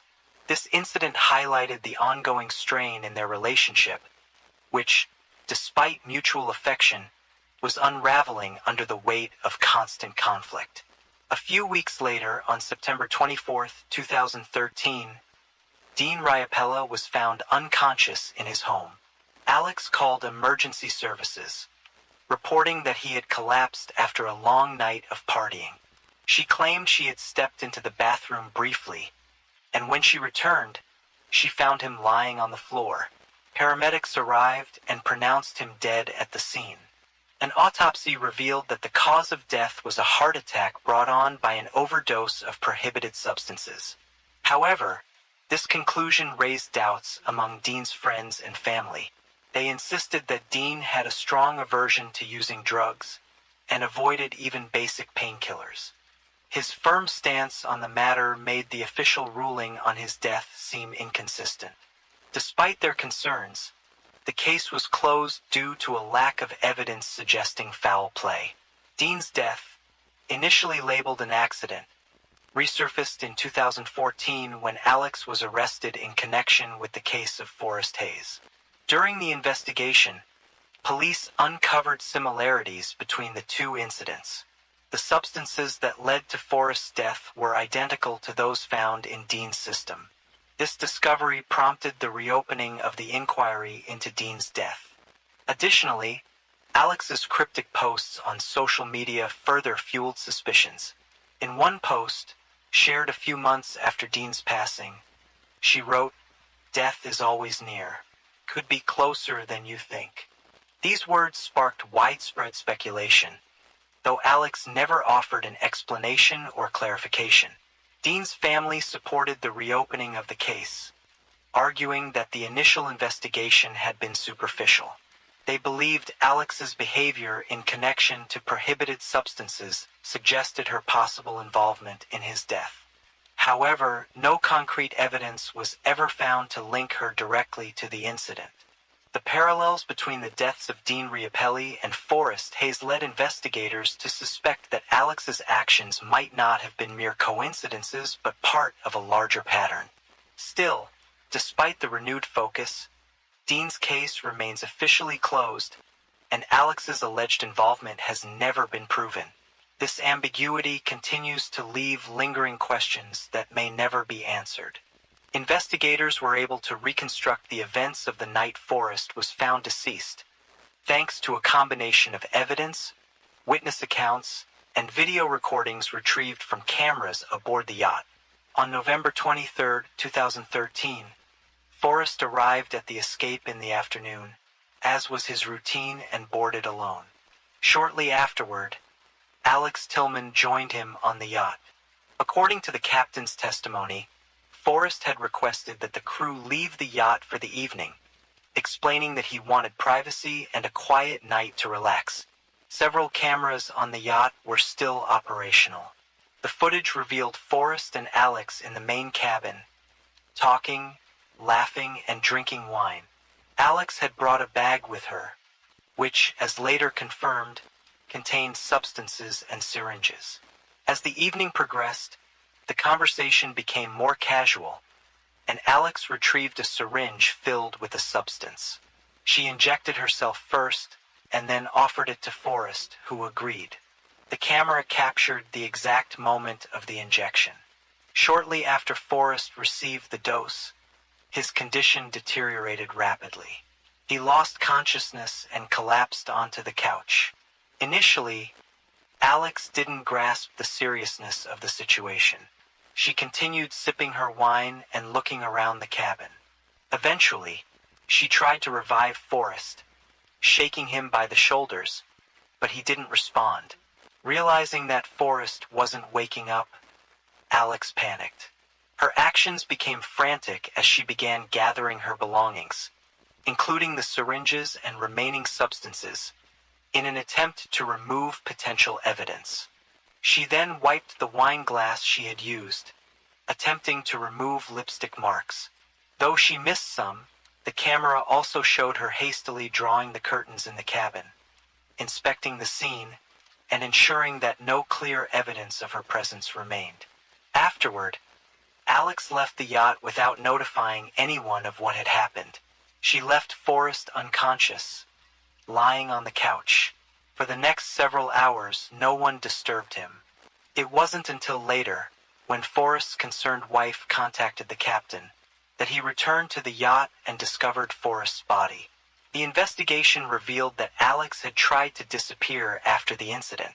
She turned off her phone and left the marina, likely to avoid detection.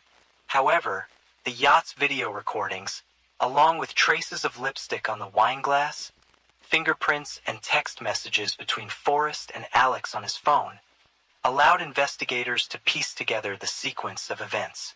Alex's actions aboard the escape indicated that she was a key figure in the tragedy. Her panicked flight and efforts to remove evidence raised suspicions that she was attempting to evade accountability. However, one critical question remained unanswered. Was the injection deliberate, or was it a reckless decision made in the heat of the moment? Once Alex Tillman was identified as a central figure in the death of Forrest Hayes, law enforcement began a manhunt to locate her. Alex had gone into hiding immediately after the incident, further solidifying suspicions of her involvement. Her phone remained off, and her once active social media accounts showed no updates, making her harder to track. However, investigators devised a plan. They focused on Alex's profile on Seeking Arrangement, the platform through which she had originally connected with Forrest. This app became the key to locating her. Using a fake profile, investigators created the persona of a wealthy man interested in meeting new companions. Despite trying to avoid attention, Alex couldn't resist the opportunity for financial gain and agreed to meet. After several days of messaging, she arranged a meeting at a secluded location in California. When Alex arrived for the meeting, she was apprehended by law enforcement officers. The operation went smoothly, Alex did not resist, but her demeanor was described as indifferent and composed. During the arrest, she stated that she didn't understand the charges against her. However, she was soon formally accused of second-degree manslaughter, evidence tampering, and illegal distribution of prohibited substances. The trial began in early 2014 and quickly became a media sensation. Due to her appearance and controversial past, Alex became the center of public and media attention. Dubbed the beauty-turned-criminal, her photos, past interviews, and behavior were widely discussed. During court appearances, Alex maintained a calm and confident image, often dressed impeccably, which drew mixed reactions from the public.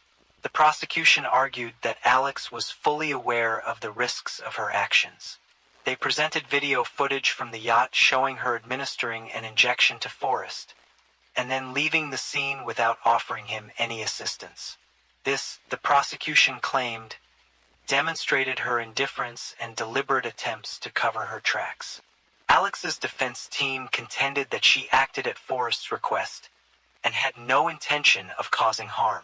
Her lawyers asserted that his death was a tragic accident and that her hurried departure was driven by panic.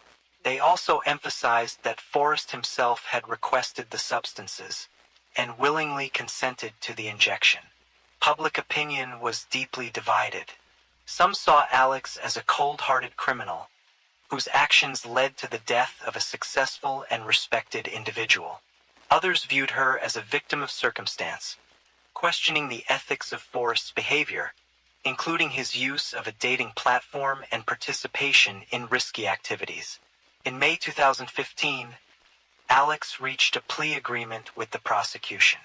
She pleaded guilty to involuntary manslaughter and possession of prohibited substances in exchange for a reduced sentence and avoidance of a jury trial. She was sentenced to 6 years in prison, with credit for time already served. The decision sparked another wave of debate. Some considered the sentence too lenient given the circumstances, while others felt it was fair given the lack of clear evidence of intentional harm. After serving her sentence, Alex was deported to Canada, her country of birth, in 2017. However, her name continued to surface in discussions and articles related to high-profile crimes. To the public, Alex Tillman became a symbol of double lives, risky behavior, and the far-reaching consequences of reckless decisions that led to a tragedy impacting many lives.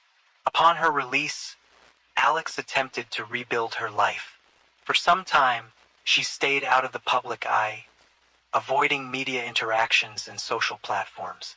However, a year later, she gave her first major interview to a Canadian journalist.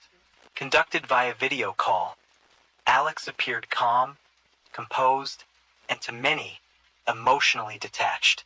Her version of the events reignited controversy, sparking new debates over her actions and the consequences that followed. In the interview, Alex stated that she never intended harm toward Forrest Hayes, and that his death had come as a shock to her. She claimed the injection had been administered at his request, and insisted she was unaware of any pre-existing health issues he may have had. According to Alex, she believed that Forrest understood his limits and was in control of his actions. She also denied deliberately trying to cover up evidence, explaining that her actions were driven by panic and poor judgment in the heat of the moment. Her statements, however, conflicted with the evidence presented in the case. Footage from the yacht showed Alex not only removing traces of her presence, but also leaving the scene without attempting to call for help. This raised further doubts about her sincerity and drew sharp criticism from Forrest's family, who labeled her explanations as an attempt to shift responsibility. Equally controversial were her remarks about Dean Riopelli. In the interview, Alex described their relationship as turbulent but genuine, and claimed to have been devastated by his death. However, she avoided answering questions about the cause of Dean's overdose or the circumstances of their final meeting. Her silence only deepened suspicions. Dean's relatives, who had previously called for the case to be reopened, stated that Alex's comments raised more questions than answers. The status of the investigation into Dean Riopelli's death remains unclear. In 2018, the Fulton County District Attorney's Office announced that the case was under review, but no further updates were provided. According to rumors, investigators were unable to uncover new evidence to either confirm or refute Alex's involvement. This left Dean's family in a state of uncertainty and the public awaiting answers. Currently, Alex Tillman resides in Canada and leads a relatively private life. Her social media accounts remain inactive, and journalists' attempts to contact her for further comments are mostly unsuccessful. Despite her low profile, she continues to be a figure of heated debate, dividing opinions sharply. For some, Alex is seen as a person caught in the wrong circumstances, while for others, she is a cold and calculating individual whose actions contributed to two tragedies. The cases of Forrest Hayes and Dean Riopelli leave many unanswered questions. Were their deaths truly accidents? What was Alex's actual role in these tragic events? Story 4. Early in the morning on May 26, 2018, a staff member at a boarding school dormitory stumbled upon a scene that shocked everyone. In the stairwell of the girls' residence, the lifeless body of 17-year-old Charnel Hogg was found hanging near the railing. Just minutes later, authorities discovered a second victim, her best friend Marna Engelbrecht. At first glance, everything pointed to a double tragedy, but subtle inconsistencies in the details began to surface. What initially appeared to be a heartbreaking loss soon evolved into a chilling and complex investigation that uncovered hidden facets of lives entangled in tension, obsession, and threats. Charnel Hogg lived on a farm in Delaryville, a small town in the northwest province of South Africa, with her father Ronnie, her stepmother Anna, and Anna's son Eston, whom she regarded as her brother. Charnel's parents divorced when she was young but remained on amicable terms. Her father was a cattle farmer, while her mother, Sonia, worked in a tourism lodge in a nearby resort area. Before enrolling at Stella boarding school, Charnel split her time between her parents, spending 3 weeks on the farm with her father and 1 week with her mother. However, after starting school, her visits to her mother's home became less frequent. This change in Charnel's routine coincided with an unexpected reunion and rekindling of her friendship with Marna Engelbrecht. The two girls had been close friends since early childhood, but their bond had faded after Charnel moved. The Stella school environment brought them back together. Their families had shared deep connections for years. Marna's mother, Ryanette, had played music at Charnel's parents' wedding. Both families, rooted in farming traditions, often crossed paths at Sunday services and community events. Charnel and Marna's friendship had blossomed during their kindergarten years and remained strong until life circumstances pulled them apart. The Northwest Province, where both families lived, was a rural area dominated by agriculture. Its landscape consisted of savannas and shrublands, and most residents earned their livelihoods through farming. Descendants of 17th-century European settlers, known as Afrikaners, maintained a traditional way of life, even as their influence waned following the end of apartheid. This cultural continuity bonded the Hogg and Engelbrecht families, reflecting their shared heritage and values. 8 years after their childhood separation, fate brought Charnel and Marna together again at Stella boarding school. Both girls enrolled in 8th grade, and their friendship quickly rekindled. For Charnel, the boarding school, located in a small town far from her farm life, represented a significant shift from the familiarity of her family to the independence of boarding school life. Her father, occupied with managing the farm, and her mother, living at a distance, were no longer as present in her daily life. In this new environment, Charnel's friendship with Marna became an essential source of support and comfort. In March 2017, Charnel Hogg first noticed Xander, an 18-year-old graduate of the same boarding school she attended. He caught her attention with his athletic build, thick dark hair, and striking green eyes that complemented his confident demeanor. Although Xander had already graduated, he maintained ties with the local community and frequently visited areas near the boarding school. His family had a complicated history. His parents, Monty and Mercia, divorced when he was still young. Xander lived on his father's farm, located about 50 miles from Stella, but occasionally visited his mother, with whom he shared a less close relationship. Before Xander entered Charnel's life, her days were filled with shared interests and adventures alongside her best friend, Marna Engelbrecht. The two bonded over their love for animals and horseback riding, a hobby that remained central to their lives. Charnel also had a passion for photography and dreamed of turning it into a career, though her father, Ronnie, believed she had the potential to pursue modeling. Marna, a diligent student with a knack for math and science, aspired to become a veterinarian, inspired by her childhood experiences on the family farm. Marna lived with her parents near the town of Ryberg. Her father, Stefan, was a well-respected drilling specialist who shared a close bond with his younger daughter, affectionately calling her Marna Thinker for her calm and thoughtful nature. Her mother, Rhiannette, worked as a caregiver, while her older sister, Rhianne, played a significant role in the family dynamic. Marna's family was known in the community for their close-knit relationships, and their life seemed harmonious and stable. The two friends shared a dorm room at the boarding school and spent most of their free time together. Charnel was known for her charisma, while Marna stood out for her intelligence and kindness. On weekends, they often returned to their respective homes, but occasionally stayed with one another's families. Ronnie, Charnel's father, treated Marna as if she were his own daughter, and both families shared warm and supportive ties. While the girls' lives appeared full of happiness and stability on the surface, this facade hid a far more complex reality. Xander, who had recently entered Charnel's life, carried a troubled past. The divorce of his parents and challenges during his childhood had shaped not only his outward confidence, but also an underlying tension within him. Xander's mother, Mercia, had always seen him as a special child. After enduring multiple heartbreaking struggles to become a mother, she gave birth to him despite a difficult pregnancy fraught with complications. His early health challenges only strengthened their bond, and Mercia became a highly protective and devoted mother, even as Xander grew older.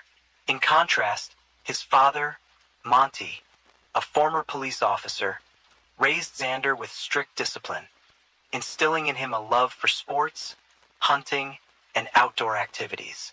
From a young age, Xander joined his father on fishing trips, shooting practice, and forest outings, which became integral to their time together.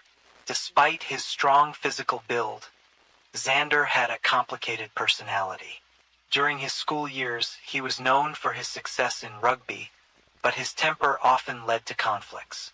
Disagreements with teachers, arguments with classmates, and even confrontations with adults were common. His parents were frequently called to school meetings, but Mercia always defended her son, insisting that his behavior was just a way of expressing his individuality. After graduating, Xander decided not to pursue further education and began helping his father on the farm.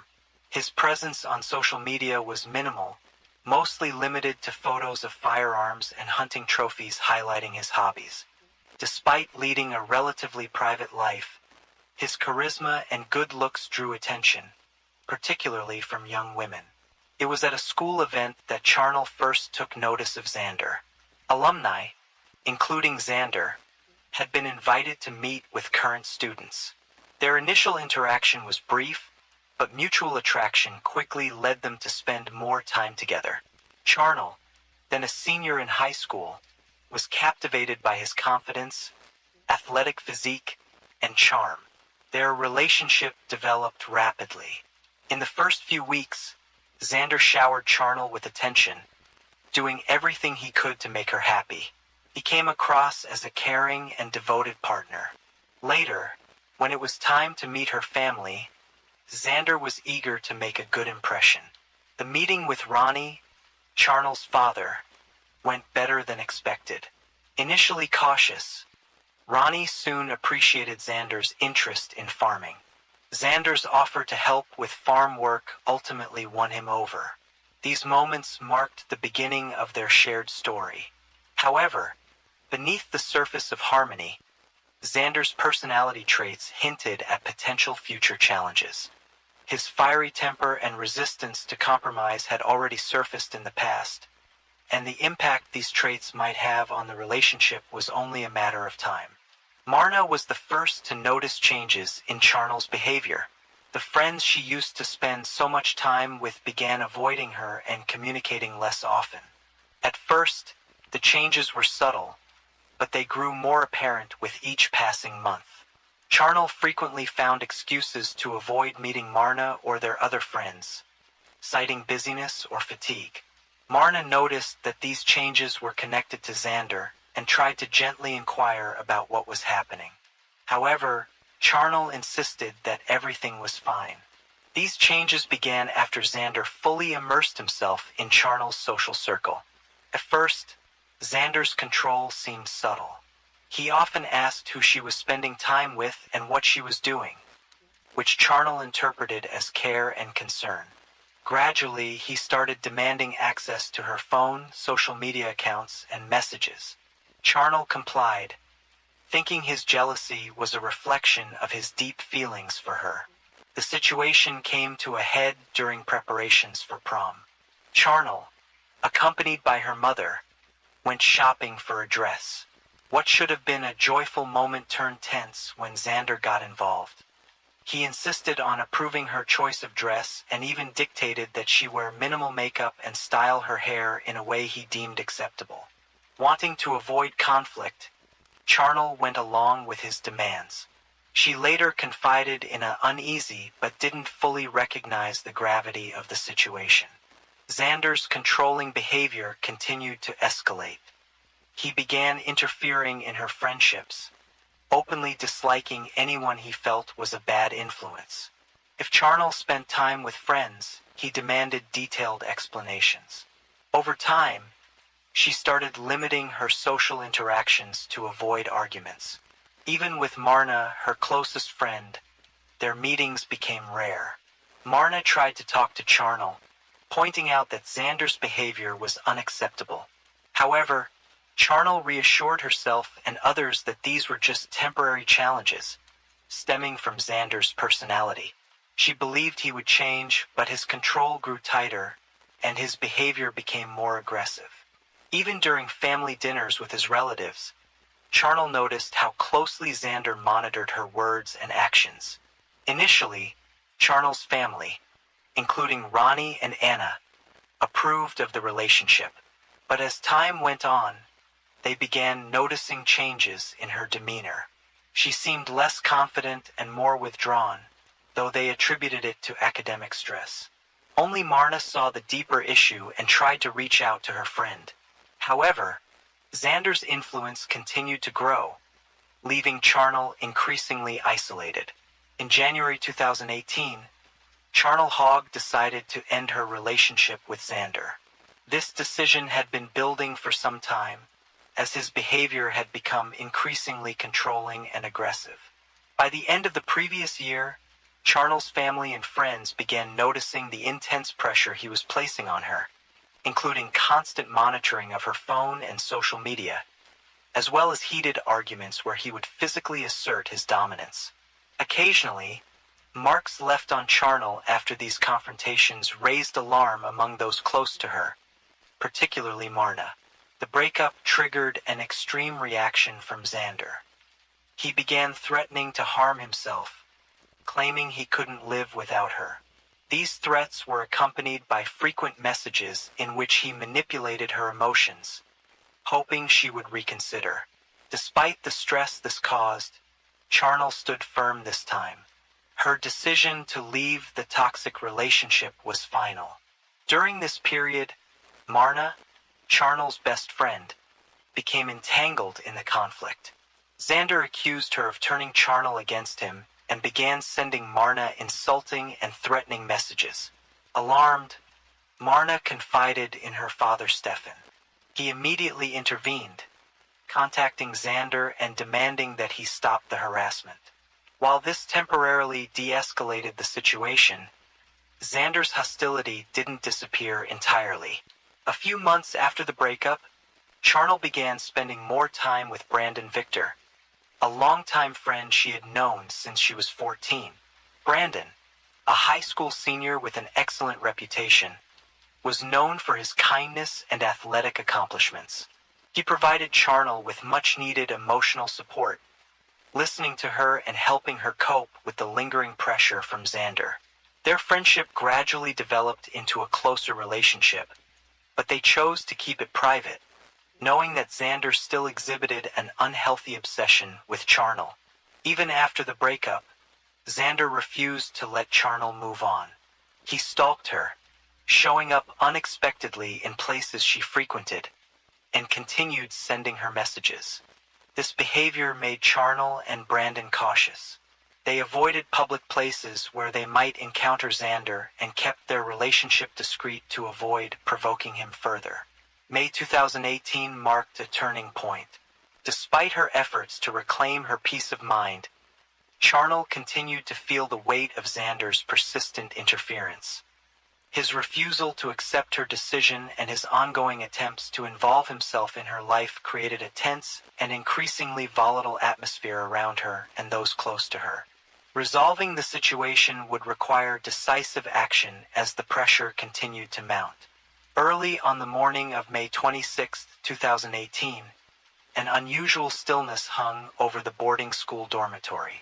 A staff member, Crystal, began her day around 6 a.m., walking through the hallways to check if students were awake. As she passed by the restroom, something caught her attention: dark strands of hair on the floor. At first, she assumed it was just leftover hair from brushing and didn't think much of it. However, as she approached the staircase leading to the ground floor, she noticed a green nylon rope tied tightly across the railing. Moments later, Crystal froze in her tracks as she saw a pair of feet in white socks dangling above the floor. A few hours earlier, at approximately 4:17 a.m., Sonia, Charnel's mother, woke up at her home in Costa to find a troubling message from her daughter. The text read, "Mom, I just wanted to say I love you and I'm sorry." The misspelling of the word sorry caught Sonia's attention immediately, as Charnel was always careful with her grammar. Alarmed, Sonia tried calling her daughter, but the call went straight to voicemail. Worried, she called her ex-husband, Ronnie, to ask if he had heard from Charnel. Ronnie, who had been asleep, reassured Sonia that everything had seemed normal the night before, but he decided to check his phone. Among the late-night messages from Charnel, two stood out, leaving him deeply unsettled. The first message, sent at 3:42 a.m., included a photo of Charnel in her undergarments and a caption that read, "I love you, Brandon." The second, sent at 4:17 a.m., said, "Dad, I'm sorry, Marna and I are leaving." The cryptic and troubling nature of these messages made Ronnie fear for the girl's safety. He immediately contacted the school's principal, Richard Hobson, to report his concerns. Meanwhile, Crystal, trying to piece together what was happening, went upstairs to Charnel and Marna's room. It was empty. The girls' personal belongings were neatly arranged, as if they had been preparing for the next day without a hint of distress. At that moment, Crystal realized the situation was far more serious than she initially thought, and returned to the staircase where she had spotted the rope. At the same time, the worrying messages were reaching the girl's parents, and Brandon, Charnel's boyfriend, also received a late-night text from her. The message was unexpected, and his immediate attempts to call her went unanswered. Although Brandon didn't fully understand what was happening, he began to sense that something was terribly wrong. The morning, which was supposed to start with preparations for a rugby match, quickly descended into chaos. Rumors about a serious incident spread rapidly among the students, and by the time Ronnie and Sonia arrived at the boarding school, desperate to find out what had happened, the atmosphere was tense and filled with uncertainty. Early on the morning of May 26, 2018, Richard Hobson, the headmaster of a boarding school, received a frantic call from Crystal, one of the dormitory supervisors. Her voice was tense and panicked as she explained that she had discovered the body of Charnel Hogg, one of the students, hanging from the staircase railing in the dormitory building. Stunned by the news, Hobson attempted to get more details, but the call abruptly ended as Crystal dropped the phone and ran to find help. Meanwhile, Charnel's father, Ronnie, learned of the tragedy through a brief call from the school's principal. The message was devastating. Both Charnel and her friend Marna had been found dead. Overwhelmed and desperate for answers, Ronnie contacted his brother, Louis, to accompany him to the school. As they drove, Ronnie replayed the strange late-night messages he had received from his daughter, trying to make sense of the situation. At the school, Hobson and staff worked quickly to shield the students from the horrifying scene. By the time police arrived in the morning, they discovered not only Charnel's body hanging from the staircase, but also a second body, that of Marna, found in the first-floor bathroom. A strap from a backpack was tightly fastened around her neck. Initial police assumptions that the two girls had chosen to end their lives were soon challenged. Investigators noted that the marks on their necks were inconsistent with the signs typically seen in such cases, raising suspicions of foul play. As police examined the scene, Ronnie arrived at the school and rushed toward his daughter's body hanging from the railing. Officers tried to stop him, warning that disturbing the scene could compromise evidence. But Ronnie, overcome with grief, ignored their pleas. It was only with Louis's help that Charnel's body was eventually taken down. At the same time, Marna's father, Stevens, also arrived at the school. Upon seeing his daughter, he was overcome with anger and immediately declared that this was no accident. He voiced his suspicion of Xander, Charnel's ex-boyfriend, whom he believed could be involved. Amid the chaos at the school, Principal Hobson decided to call in private investigator Chris Sanders, a professional he had worked with before. Sanders arrived within hours and began gathering information. One of the first people he interviewed was Brandon Victor, Charnel's current boyfriend. Brandon revealed that he had received messages from her during the night but couldn't fully understand their meaning.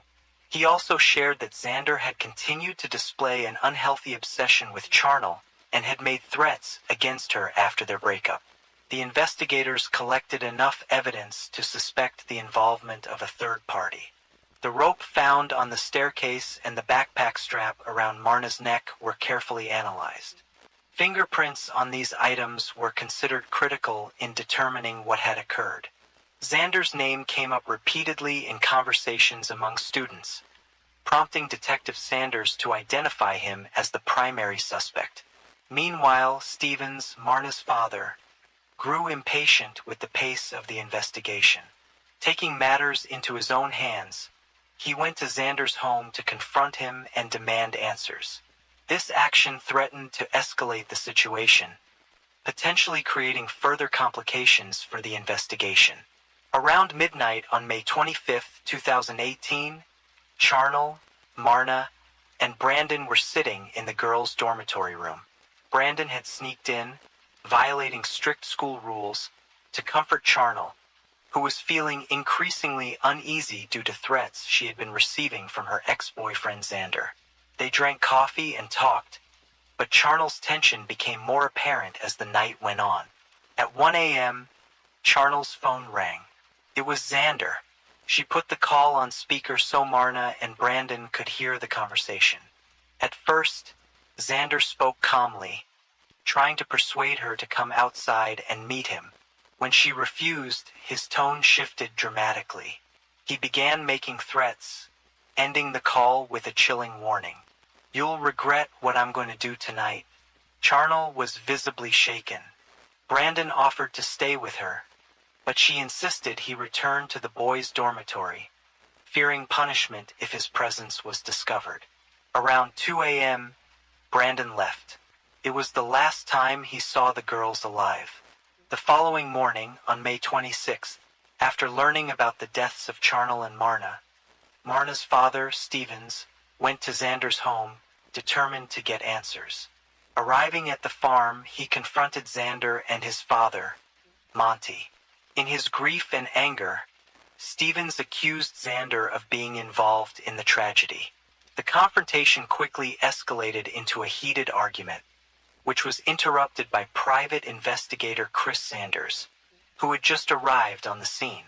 Displaying a calm demeanor, Sanders convinced Stevens to step back and persuaded Xander to accompany him to the police station. On the drive there, Sanders began questioning Xander, applying steady pressure. Eventually, Xander broke down and confessed to the crime. He admitted that he had killed Charnel out of jealousy and then murdered Marna to eliminate a witness. Sanders recorded the confession on a voice recorder. At the scene, police were already collecting evidence. The marks on the girls' bodies and the circumstances surrounding their deaths pointed to foul play, and Xander's confession aligned with investigators' suspicions. After arriving at the station, Xander repeated his account of the events. During questioning, Xander detailed how he had planned the crimes, intending to stage them as voluntary acts to avoid suspicion. He described sneaking into the dormitory and carrying out his actions. Investigators also uncovered disturbing evidence of his obsession with Charnel: messages, photos, and journal entries stored on his phone. At Xander's trial in March 2019, his behavior and motives became the central focus. One of the most critical pieces of testimony came from Anastasia Fesser, an acquaintance of Xander's from fishing competitions. She recounted a phone call she received from him the day before the tragedy, during which he angrily declared that he wouldn't let Charnel live her life without him. His chilling statement about making her life unbearable now stood out as a direct warning of what was to come. Anastasia admitted that she hadn't taken Xander's words seriously at the time, dismissing them as an emotional outburst. However, looking back, she regretted not reporting his comments to the police or warning anyone close to Charnel and Marna. Her testimony became a crucial part of the trial, shedding light on Xander's obsession and the premeditated nature of his actions. During the trial, Brandon Victor, Charnel's new boyfriend, provided key testimony. Brandon recounted how, on the evening of May 24, 2018, he secretly snuck into the girls' dormitory to spend time with Charnel and Marna. They talked, laughed, and discussed recent events, trying to lighten the tense atmosphere. However, their evening was interrupted by a call from Xander. Charnel put the phone on speaker so Brandon and Marna could hear the conversation. At first, Xander spoke calmly, trying to persuade her to meet him. When she refused, his tone became threatening, ending with a chilling statement that she would regret her decision. After the call, Charnel was visibly frightened, but insisted that Brandon return to the boys' dormitory, worried they'd get in trouble if anyone found out he was there. This decision marked the last time Brandon saw Charnel and Marna alive. The following day, police discovered their bodies, setting off the investigation that ultimately led to Xander's arrest. The defense attempted to challenge the validity of the evidence, arguing that Xander's confession had been coerced. However, testimony from private investigator Chris Sanders and recordings of Xander's statements dismantled their argument. Psychological evaluations described Xander as emotionally unstable, with a pathological fixation on Charnel. His jealousy, obsessive need for control, and inability to cope with their breakup were identified as factors leading to the tragedy. The The role of Xander's family also came under scrutiny. His mother, who had been overly protective of him since childhood, had consistently defended him, disregarding concerning behavior. Initially, his father, Monty, a former police officer, acknowledged his son's guilt and stated that justice needed to be served. However, after the sentencing, which included 2 life terms, Monty reversed his position, accusing the legal system of being unjust and hiring lawyers to appeal the verdict. For the families of Charnel and Marna, there was some comfort in knowing the 2 inseparable friends were now laid to rest beside each other. This case highlights the importance of recognizing hidden issues in interpersonal relationships and taking proactive steps to prevent tragedies. It also raises questions about the role of upbringing and emotional support in shaping an individual's character and how unresolved emotional struggles can lead to devastating outcomes. Story 5. On the evening of October 24, 2009, 58-year-old Chris Marks, a successful, professional, and devoted mother, left her home with a sense of hope. She was on her way to reconnect with her daughter Taylor, who was 20 years old and had been adopted by Chris years earlier. Earlier that day, Taylor had called, asking Chris to pick her up from her boyfriend Brian's house. This request was an unexpected olive branch after a long period of tension between them. Chris arrived at Brian's house around 7 p.m. The neighborhood, located in Akron, Ohio, was known for its high crime rates and general sense of unease. Despite her apprehensions, Chris parked her car, walked to the door, and knocked. Taylor answered, and Chris, struggling to contain her joy, embraced her. There seemed to be no visible tension between them. Shortly after, Brian joined them to escort both women back to Chris's car. To Chris, everything seemed normal, though the area itself left her uneasy. As they walked toward the car, the situation took a turn. A man suddenly appeared behind them, armed with a knife. The attack was swift and brutal. Chris was struck multiple times in the chest and face before she had a chance to defend herself. She collapsed to the ground. Taylor screamed and quickly grabbed her phone to call emergency services. In the recording of her call, she can be heard pleading for help, explaining that her mother had been attacked. While Taylor was on the line with the dispatcher, Brian took the phone from her. He provided their location and described the incident, claiming the attacker had fled. His tone was unervingly calm, lacking the urgency one might expect from someone who had just witnessed such a violent event. Paramedics arrived within minutes. Chris was still alive, but in critical condition. She was transported to the hospital, where doctors worked tirelessly to save her. Despite their efforts, Chris Marks was pronounced dead shortly after arrival. The primary cause of death was multiple stab wounds inflicted with alarming force. At the scene, law enforcement quickly noted several inconsistencies. Chris's purse, containing her belongings, cash, keys, and documents, was found untouched near the site of the attack. This detail conflicted with the typical pattern of a robbery. Additionally, a bloodied knife, believed to be the weapon used, was discovered in nearby bushes. These findings raised questions about the accounts provided by the witnesses and suggested the possibility of deeper motives behind the crime. The police began questioning everyone involved: Taylor, Brian, and Brian's friend Troy, who had been inside the house during the attack. Their accounts were inconsistent and contradictory. Taylor claimed she had only seen the silhouette of the attacker, describing someone wearing red sneakers and a flannel shirt. Brian stated that he tried to intervene and even suffered injuries while struggling with the assailant. Troy, however, insisted he had never left the house and claimed he saw nothing. Despite their statements, investigators quickly suspected that none of them were telling the truth. Evidence found at the scene, including blood trails and the placement of the weapon, suggested a staged crime. Authorities believed the attack wasn't random, but instead carefully planned. The first night of the investigation was spent under the intense scrutiny of detectives who were left with one burning question. Why would someone target Chris? And which of the people present knew what really happened? Taylor Marks was born on March 29, 1989. Her biological mother decided to place her in foster care immediately after her birth, leaving the infant in the care of the adoption system.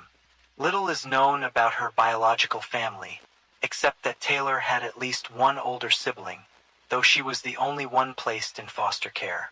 This marked the beginning of a new chapter in her life, a chapter that, despite its challenging start, eventually brought warmth and care.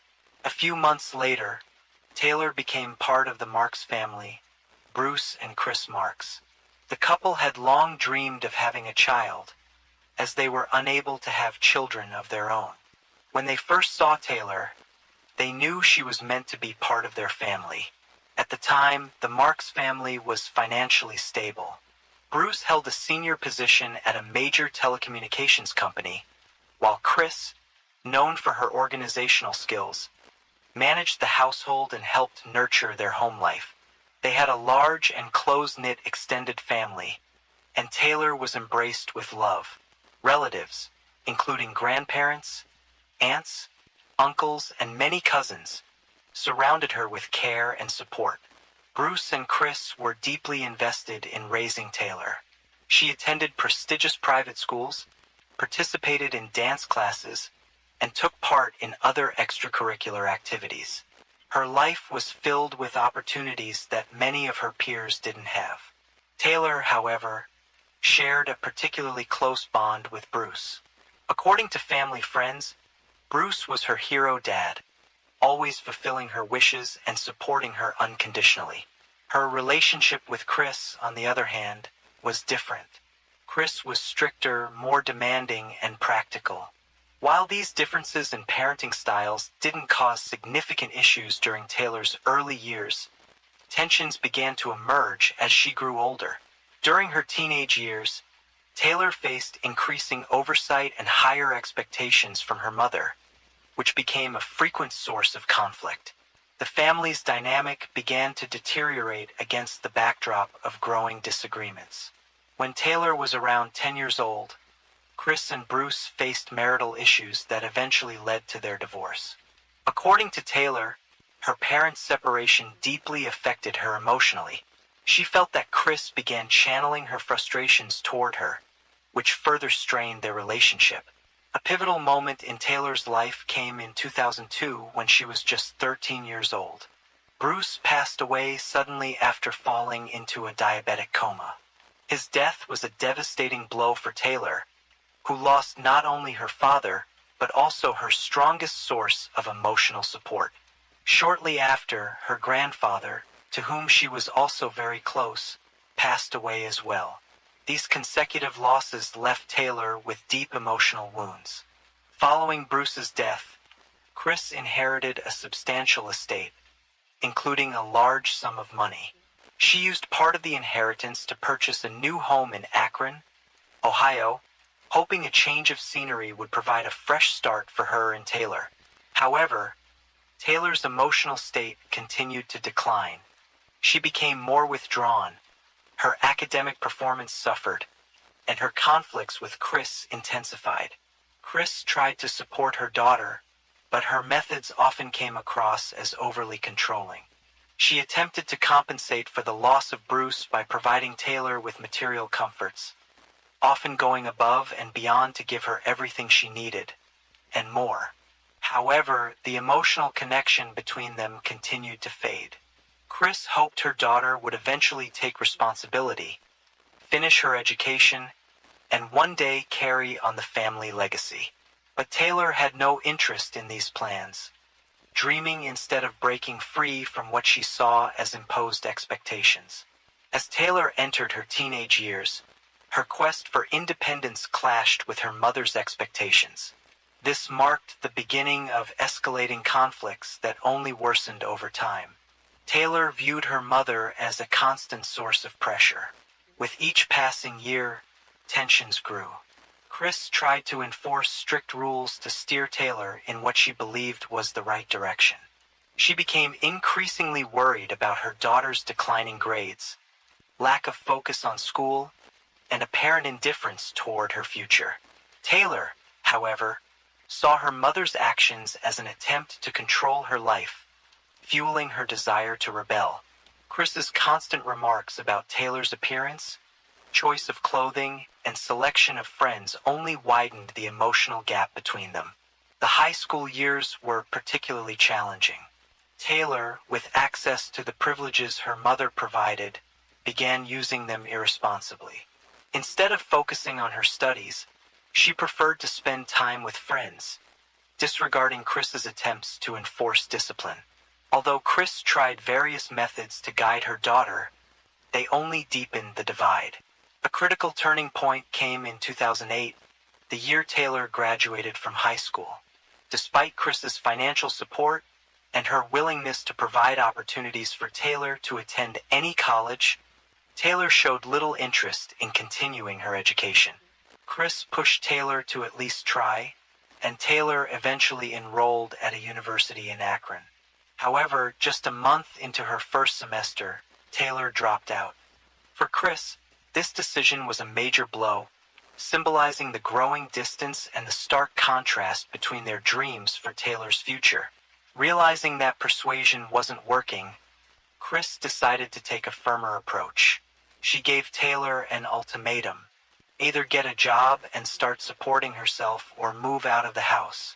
This was a common expectation in American culture, where young adults are encouraged to take responsibility for their lives upon reaching adulthood. However, Taylor perceived her mother's words not as motivation, but as cruelty and a threat, deepening the conflict between them. The situation escalated further in May 2009, when Taylor met Brian Smith, a 21-year-old with a reputation as a bad boy. Brian lived in a low-income part of town with his mother and sister. Taylor was quickly drawn to him, seeing in Brian a chance to escape her mother's control. Those who knew Brian described him as having a hot temper and a need to dominate in relationships, but these traits didn't deter Taylor. Chris was strongly opposed to the relationship.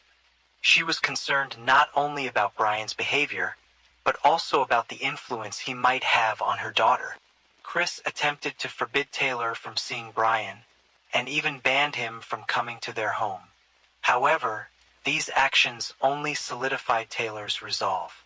Before long, Taylor packed her belongings and moved in with Brian, leaving her mother's house. Life with Brian was far from the ideal Taylor had imagined. At first, their relationship seemed promising, but it didn't take long for Brian to begin displaying controlling and aggressive behavior. Taylor faced jealousy, control, and frequent outbursts of anger. Despite this, she refused to return home, seeing a move back as an admission of defeat. Concerned for her daughter, Chris continued to provide support.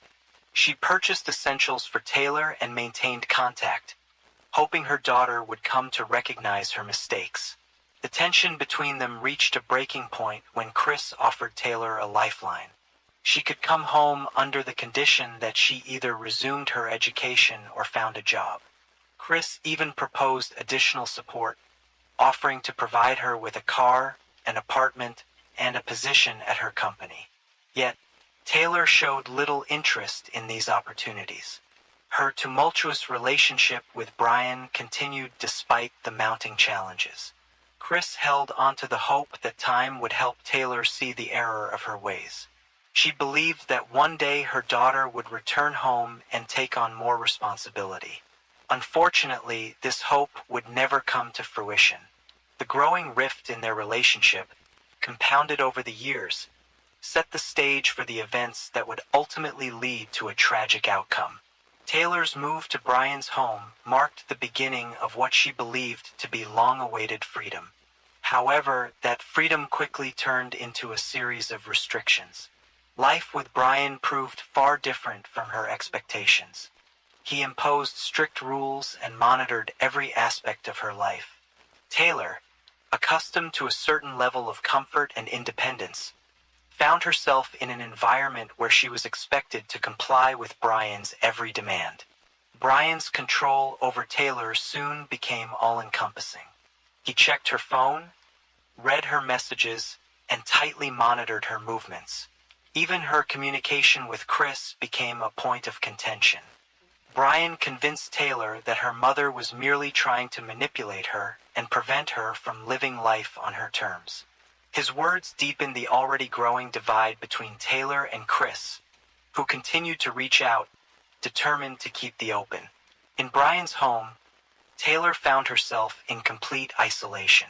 Brian not only restricted her social connections, but also manipulated her emotions, portraying himself as the only person who truly understood her. During arguments, he displayed aggressive behavior, breaking objects and making threats. His outbursts were often followed by demands for total loyalty and constant reminders of her dependence on him. The situation was further complicated by the involvement of Brian's family. His mother, Tammy, chose not to intervene, effectively enabling his behavior. His younger sister also played a role in maintaining control over Taylor, acting as a watcher when Brian wasn't around. This created an environment where Taylor's every move was closely monitored. Taylor's financial ties to her mother were another critical factor in her relationship with Brian.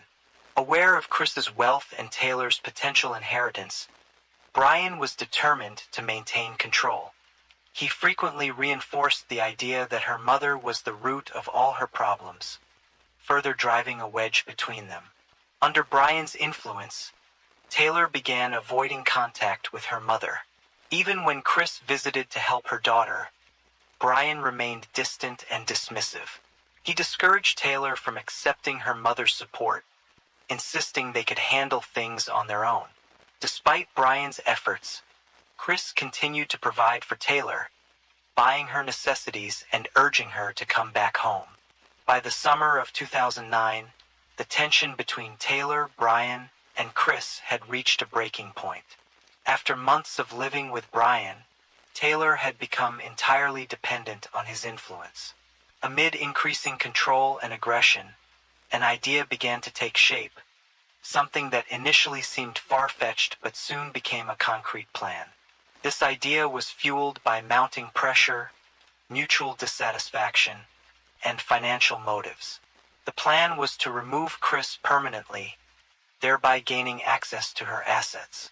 For Taylor, this seemed like a way to sever the last ties connecting her to her mother while also achieving financial independence. For Brian, it was an opportunity to solidify his control over Taylor and use her inheritance to improve his own circumstances. The idea of committing a crime began circulating within their inner circle.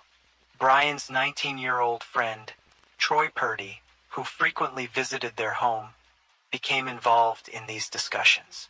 Younger and impressionable, Troy was seen as an ideal participant in the plan. Initially, the conversations were framed as jokes or hypothetical scenarios, but over time they became more serious. The planning progressed slowly with careful attention to every detail. Brian and Taylor deliberated on how to stage the crime to look like a robbery or random attack. They decided that evidence left at the scene should point to an act of spontaneous aggression rather than a premeditated crime. Troy was chosen to carry out the act, distancing Taylor and Brian from any direct connection to the incident. Troy's involvement was based on his loyalty to Brian. He respected Brian and didn't question the plan when approached. In exchange for his role, Troy was promised $5,000, money that Taylor expected to receive from her inheritance once the legal processes were complete. Special attention was given to selecting the weapon. According to Taylor, Brian's mother, Tammy, even purchased a knife for the plan, but it was later deemed unsuitable due to its size and weight. Ultimately, Troy took on the task of finding an appropriate weapon. He chose a lightweight knife that was easy to conceal and carry. A critical part of the preparation involved studying Chris's routines. They knew Chris often visited Brian's house to see Taylor, making her vulnerable since she usually came alone, believing she was simply picking up her daughter. This detail was incorporated into the plan. The scenario envisioned Chris arriving at the house with the attack occurring as she exited the home or near her car. Just before the plan was set in motion, Taylor made the final move to ensure everything went as intended. She called her mother and asked her to come pick her up, saying she wanted to come back home. This phone call was designed to disarm Chris emotionally, giving her a sense of relief and lowering her guard. Throughout the discussions, Taylor showed no hesitation. According to Troy, she was not only an active participant in the planning, but also displayed a strong determination to see it through. Despite her strained relationship with her mother, taking such a drastic step was extreme. Taylor justified her involvement by citing years of built-up resentment and her desire to escape her mother's control. Brian, meanwhile, guided the process, convincing Taylor that this was the only way to resolve her problems. By the evening of October 24, 2009, everything was ready. Taylor knew the plan was moving from theory to action. She remained calm and focused, believing this was the only path forward. For Chris, this day seemed like the start of reconciliation with her daughter. For Taylor and Brian, it marked what they saw as the beginning of a new chapter in their lives. October 24, 2009, began as a typical day for Chris Marks, but ended in tragedy. That evening, Taylor called her mother and said she wanted to come home. For Chris, this unexpected phone call was a moment of joy. After months of tension, she saw it as an opportunity to reconnect with her daughter. She quickly gathered her things, got in her car, and drove to Brian's house, unaware she was walking into a meticulously planned crime. Chris arrived around 7 p.m. She parked her car near the house and walked to the front door. Taylor greeted her with a smile and hugged her, making it appear as though this was the first step toward reconciliation. Brian followed them out of the house, observing the scene from behind. As planned, Troy stayed inside to avoid drawing suspicion. Chris and Taylor began walking toward the car, with Brian trailing slightly behind, as though escorting them. It appeared to be a routine interaction, but everything changed in an instant. As the two women approached the car, Troy emerged from the house holding the knife. The attack began suddenly and without warning. Chris had no time to react. Troy struck her multiple times in the chest and face. The assault was swift and ferocious, leaving no opportunity for her to defend herself. Chris fell to the ground, having sustained more than 10 stab wounds. This was not a robbery. It was a targeted act of aggression meant to eliminate her. Taylor stood nearby watching the attack unfold. She later claimed her inaction was due to fear of Troy. However, surveillance footage discovered later showed no signs of panic or distress on her part. Brian also remained passive, stating that his role was merely to protect the women, yet he did nothing to stop Troy. Once the attack was over, Taylor picked up her phone and called emergency services. Her voice sounded tense as she begged for an ambulance to be sent immediately.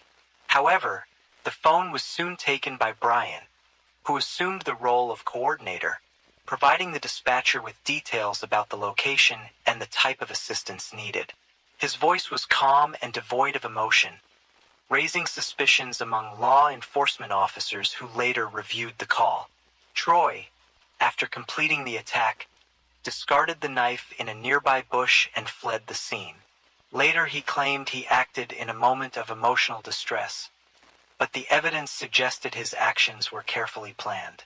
Chris was rushed to the hospital, but despite the medical team's efforts, she could not be saved. She succumbed to multiple stab wounds inflicted with evident fury. Following the tragic death of Chris Marks, the investigation began immediately. Police arrived at the scene just minutes after the call to emergency services. The evidence they found: A knife in the bushes, Chris's purse with all her belongings intact, and the absence of any signs of robbery immediately raised doubts. The theory of a random attack didn't align with the details. The first step for investigators was to question those involved: Taylor, Brian, and Troy. They were interviewed separately to prevent any chance of coordination. Their accounts, however, were inconsistent and unconvincing. Police quickly noted discrepancies in their statements. The key piece of evidence came from surveillance footage captured near the crime scene. The video showed Taylor and Brian standing nearby as Troy attacked Chris. Neither of them made any attempt to intervene. These recordings became a decisive turning point. Armed with this evidence, detectives revisited the suspects for further questioning. Under the pressure of the evidence, Troy was the first to confess. He admitted that the attack had been premeditated and claimed Taylor was the mastermind behind the plan. According to Troy, she had approached him and Brian with the idea, promising a financial reward from the inheritance she would receive after her mother's death. Troy revealed that his role was to carry out the attack, while Brian was responsible for creating an alibi by making it appear like a robbery. Troy also admitted that he had intentionally inflicted minor wounds on Brian to make the staged scenario more believable. His confession completely dismantled Taylor's earlier claim that the attack was a random event. When Brian learned of Troy's confession, he altered his account as well. He corroborated Troy's statement that Taylor had initiated the plan. However, Brian denied being an active participant, claiming that while he didn't approve of the attack, he felt powerless to stop Taylor and Troy. He also insisted he was unaware of the full details of the plan until the last minute, though this seemed like an attempt to downplay his involvement. Confronted with mounting evidence and accusations, Taylor initially continued to deny her role. However, her version of events became increasingly inconsistent. Investigators noted that she began to contradict herself, and her behavior suggested she was attempting to hide the truth. Eventually, under the weight of the evidence, Taylor admitted to discussing the plan with Brian and Troy. The investigation uncovered numerous details that highlighted the deliberate nature of the crime. The participants meticulously planned every aspect, from choosing the weapon to staging fake injuries. The financial motive, cited by both Troy and Brian, became a central component of the prosecution's case. Taylor admitted that her ongoing conflict with her mother was a driving factor in her decision. However, she claimed she didn't anticipate the situation escalating to such a tragic outcome.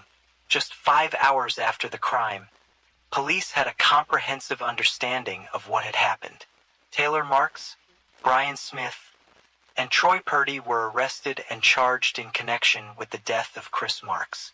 While this concluded the initial phase of the investigation, the legal process was just beginning as the court would determine their levels of culpability and issue sentencing.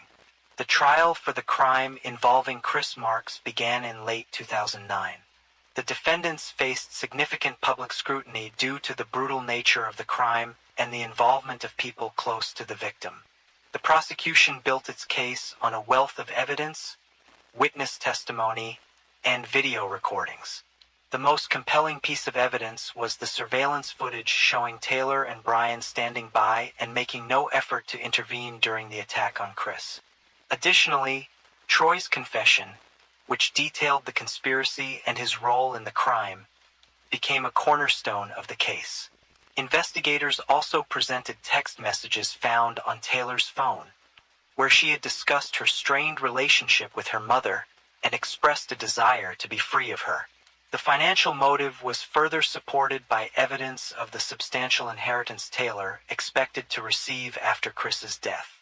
During the trial, it was revealed that Chris had significant assets, including real estate, a business, and substantial savings. Defense attorneys for Taylor, Brian, and Troy sought to mitigate their client's culpability. Taylor's defense argued that she was under Brian's significant influence and lacked the autonomy to act independently. Her lawyer claimed that the emotional instability caused by her father's death and the pressure from her mother made her vulnerable to manipulation. Brian, on the other hand, denied active involvement in the crime. His attorney argued that he was unaware of the plan until the attack occurred and was paralyzed by shock, unable to intervene. Meanwhile, Troy, despite his initial confession, attempted to partially change his story during the trial, claiming that he acted under pressure from Brian. During the proceedings, Troy agreed to a plea deal with the prosecution. In exchange for admitting his guilt and testifying against the other defendants, he received a sentence of life imprisonment without parole, avoiding the possibility of the death penalty. Taylor, realizing the hopelessness of her situation, also pled guilty. During the hearings, she delivered an emotional statement expressing remorse for her actions. She explained how her conflicts with her mother and Brian's influence had driven her to participate in the crime. However, prosecutors argued that her involvement was deliberate and calculated. Brian, in contrast, initially denied his guilt but eventually admitted his role when confronted with irrefutable evidence. He maintained that his involvement was minimal and that he had not intended for the crime to occur, but the court viewed this as an attempt to downplay his responsibility. In 2010, the court delivered its verdicts. Taylor Marks and Brian Smith were found guilty of first-degree murder and conspiracy. Both received life sentences without the possibility of parole. Taylor expressed remorse for her actions, but her claim that she had lost control was seen as an attempt to mitigate her sentence. Troy Purdy, as agreed in his plea deal, also received life imprisonment. However, his behavior in prison later drew attention. In 2015, he was charged with possession of a weapon within the facility, raising questions about his ability to reform. After the sentences were announced, the lives of everyone involved in the tragedy were irrevocably changed. The family of Chris Marks not only lost a mother but also a daughter, who was complicit in her death.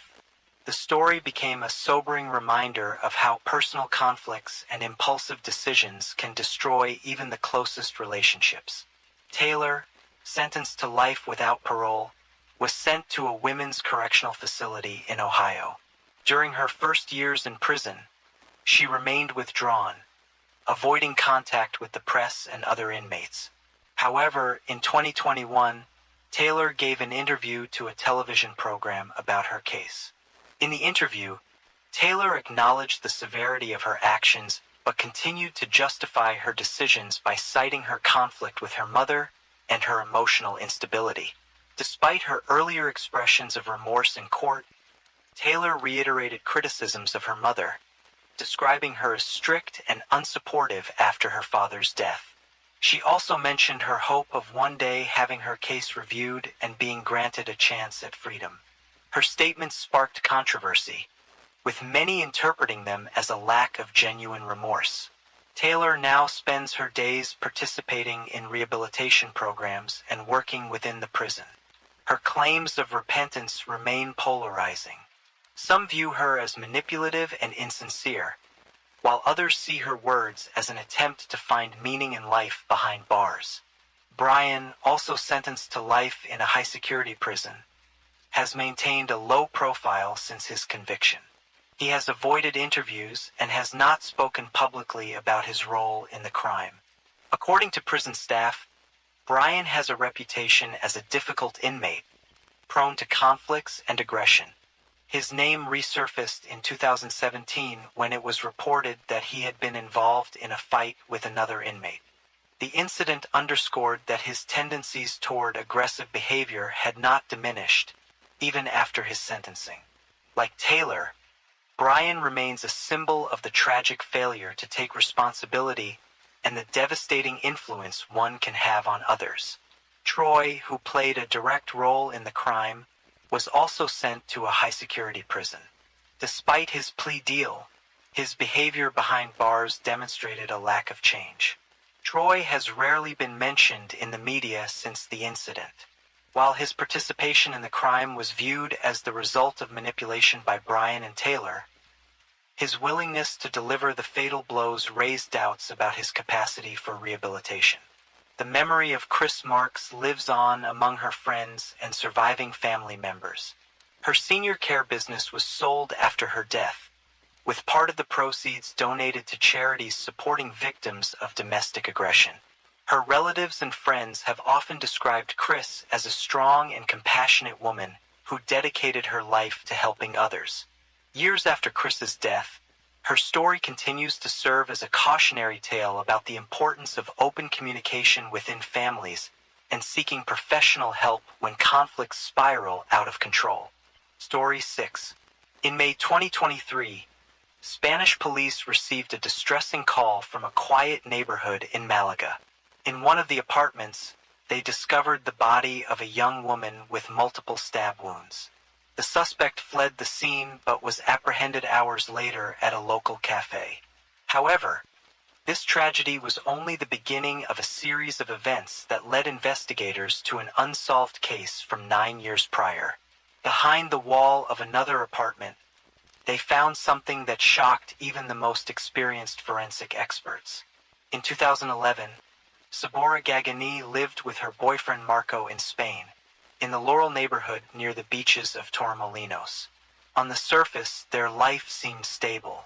Sabora worked as a waitress in a local restaurant while Marco worked as a chef. They rented a small house and Sabora often called her mother, Elisabetta, assuring her that everything was fine. However, behind this appearance of stability lay serious problems that became more evident with each passing month. When Elisabetta came to Spain to visit her daughter, she immediately noticed the tense atmosphere in the home.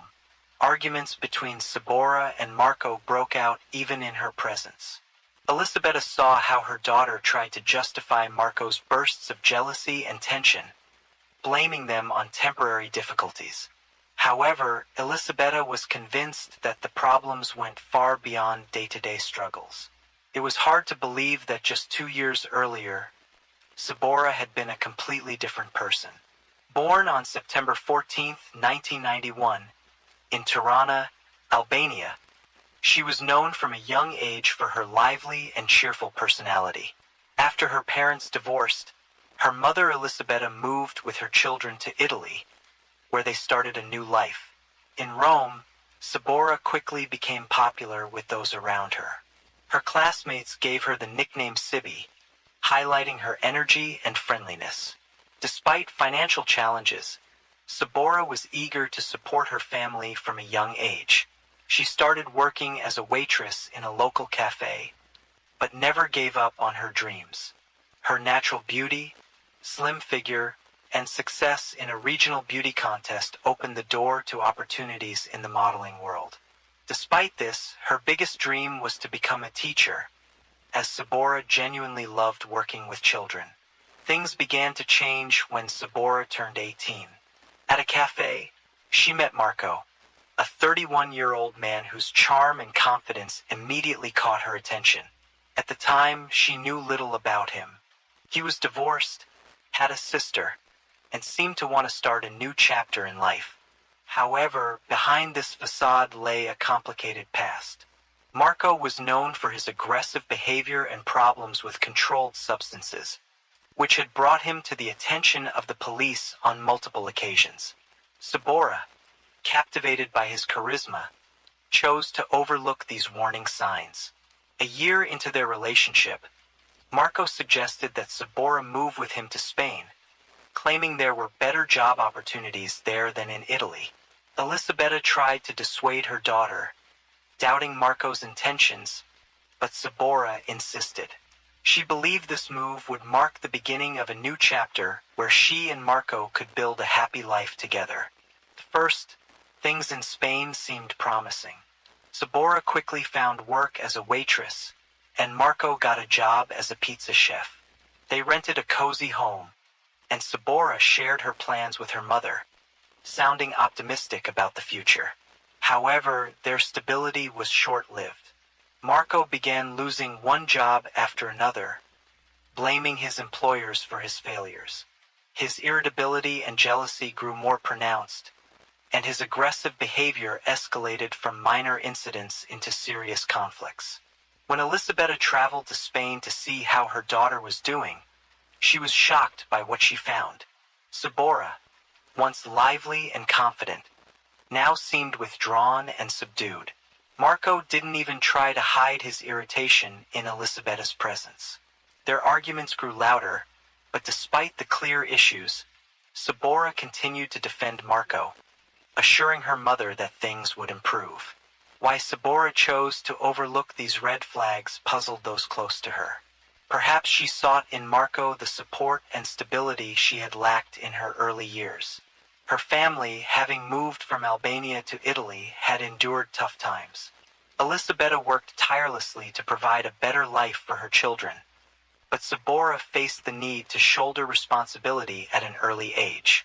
Her relationship with Marco might have been an attempt to fill that void, but instead, it only brought more strain. Life in Spain was increasingly becoming a struggle for Sabora, as the bright dreams of her youth gradually faded into distant memories. In July 2014, Sabora Gagani disappeared suddenly, leaving her family in anguish. The last known contact she had was a text message to Marco, her former partner, on July 7th. After that, her phone was turned off and her social media accounts went silent. This behavior was uncharacteristic of her. Prior to that, Sabora had informed her mother that she had finally ended things with Marco, moved into a new apartment, and felt liberated. She described it as feeling like a butterfly that had just emerged from its cocoon. But her sudden silence alarmed everyone. The situation took an even stranger turn when Marco unexpectedly appeared at Elisabetta's home in Italy. He tried to present himself as a concerned and regretful man, pretending to care deeply about what had happened. Over coffee, he told Elisabetta that he had no idea where Sabora could have gone. According to Marco, they had argued shortly before she vanished, and she had walked out, leaving all her belongings behind. Later, Marco changed his story, claiming that a security guard at their apartment complex had supposedly seen Sabora leaving with 2 suitcases. These conflicting statements only deepened suspicions and heightened concerns. Elisabetta recalled that just a month prior, Sabora had shared her decision to end the relationship for good. After 3 years of trying to salvage it, she had moved out of Marco's apartment and was working on rebuilding her life. During that time, she tried to distance herself from him, but it seemed this did little to stop his interest in her life. Marco continued to involve himself, showing an unsettling persistence. In early July, he unexpectedly called Elisabetta, asking if Sabora had returned to Italy. The question struck Elisabetta as odd, especially given their recent breakup. Sabora had made multiple attempts to cut ties with Marco. In 2013, she even returned to her mother's home in Italy, determined to leave everything behind. During that time, she admitted she no longer saw a future in their relationship. But Marco refused to let go. He showed up at their house in Italy, pleading with Sabora and promising to change. He even proposed to her. Worn out from the constant struggle, Sabora gave in to his promises. But the cycle soon resumed. Jealousy, control, and aggressive behavior began to destroy her sense of peace once again. At one point, she confided in her mother that if she ever decided to leave Marco for good, she might have to completely disappear, as she believed he wouldn't leave her alone. Over the following months, Sabora traveled frequently to Italy, likely because her Spanish residency permit had expired. There were reports suggesting she used a forged Italian ID for her travels. Elisabetta noticed her daughter seemed increasingly frightened, but Sabora rarely shared details. She only mentioned that she was searching for a way out of her difficult situation. By June 2014, Sabora had moved into a new apartment, trying to start fresh. She told her mother she had no intention of ever returning to Marco. For a short time, she seemed to regain a sense of freedom, but concerns about her safety lingered. When Marco claimed that she had left and abandoned all her belongings, her family immediately knew something was wrong. Sabora would never have severed contact with her family, especially not with her mother and brothers. Now the family could only wait, hoping that Sabora had indeed decided to go into hiding to escape Marco's control. Yet the conflicting accounts and complete lack of communication from her only raised more questions. By 2015, the investigation into Sabora Gagani's disappearance had made no significant progress despite the efforts of her family and law enforcement. Elisabetta, her mother, had been the driving force behind filing an official report with the authorities. She remained convinced that Marco, Sabora's former partner, was somehow involved, as he was the last known person to have seen her before she vanished. However, his behavior throughout the investigation only raised more suspicions. During questioning, Marco repeated his version of events. He claimed that Sabora had left their home after an argument, taking only a few belongings. However, many of her personal items, including clothing and identification documents, were still in the apartment, which seemed unusual. Despite his claims, Marco never reported her disappearance to the police. Instead, he insisted he try to locate Sabora on his own, printing and distributing flyers around their neighborhood.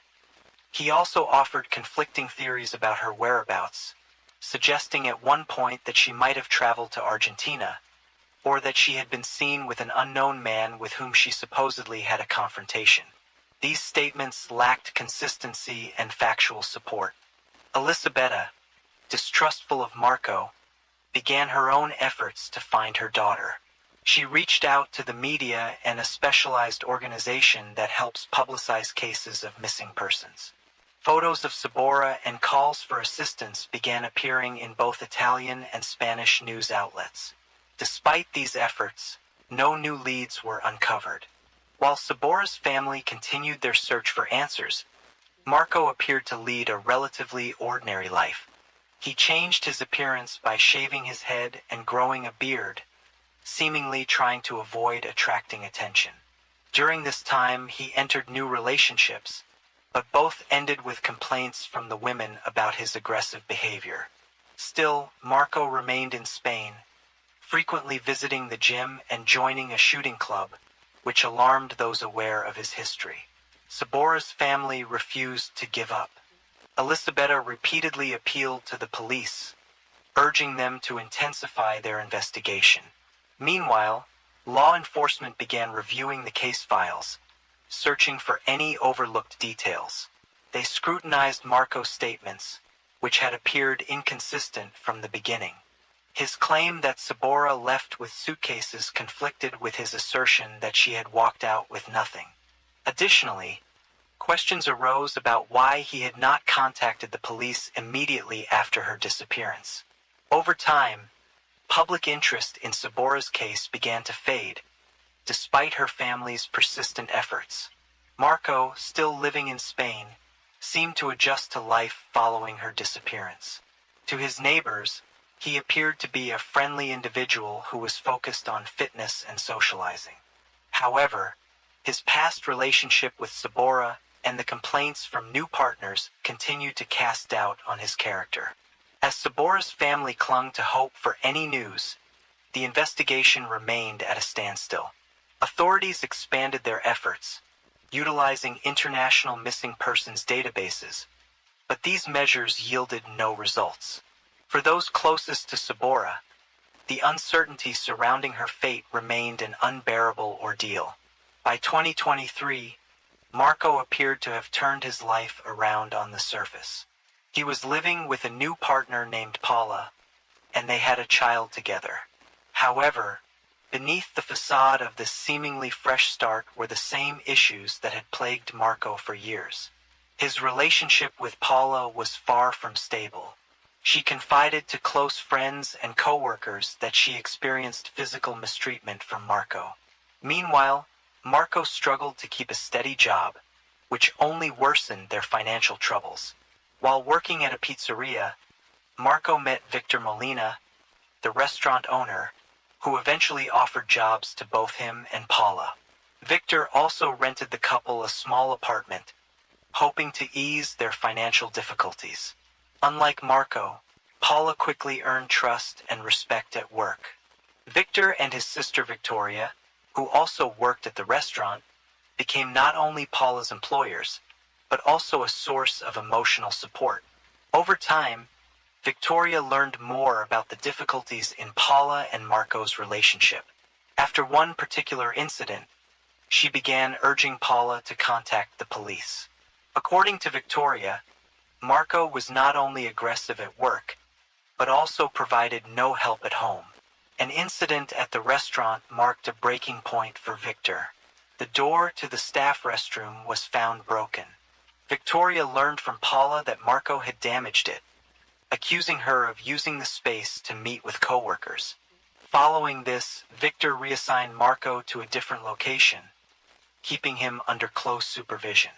Despite Paula's hard work and efforts to maintain the appearance of a normal life, she couldn't hide the challenges she faced. Her growing trust in Victoria allowed her to open up more. Paula revealed that she was staying with Marco only because it was the only way she could regain custody of her children, who had been removed from her care after authorities discovered prohibited substances in their home. The substances belonged to Marco, but the consequences had fallen on the entire family. For Paula, this was a deeply personal tragedy, and her primary goal was to save enough money to leave Marco and fight to regain custody. Meanwhile, Marco's situation continued to deteriorate. He frequently complained to Victor about his financial struggles, claiming he was only working for the sake of his family.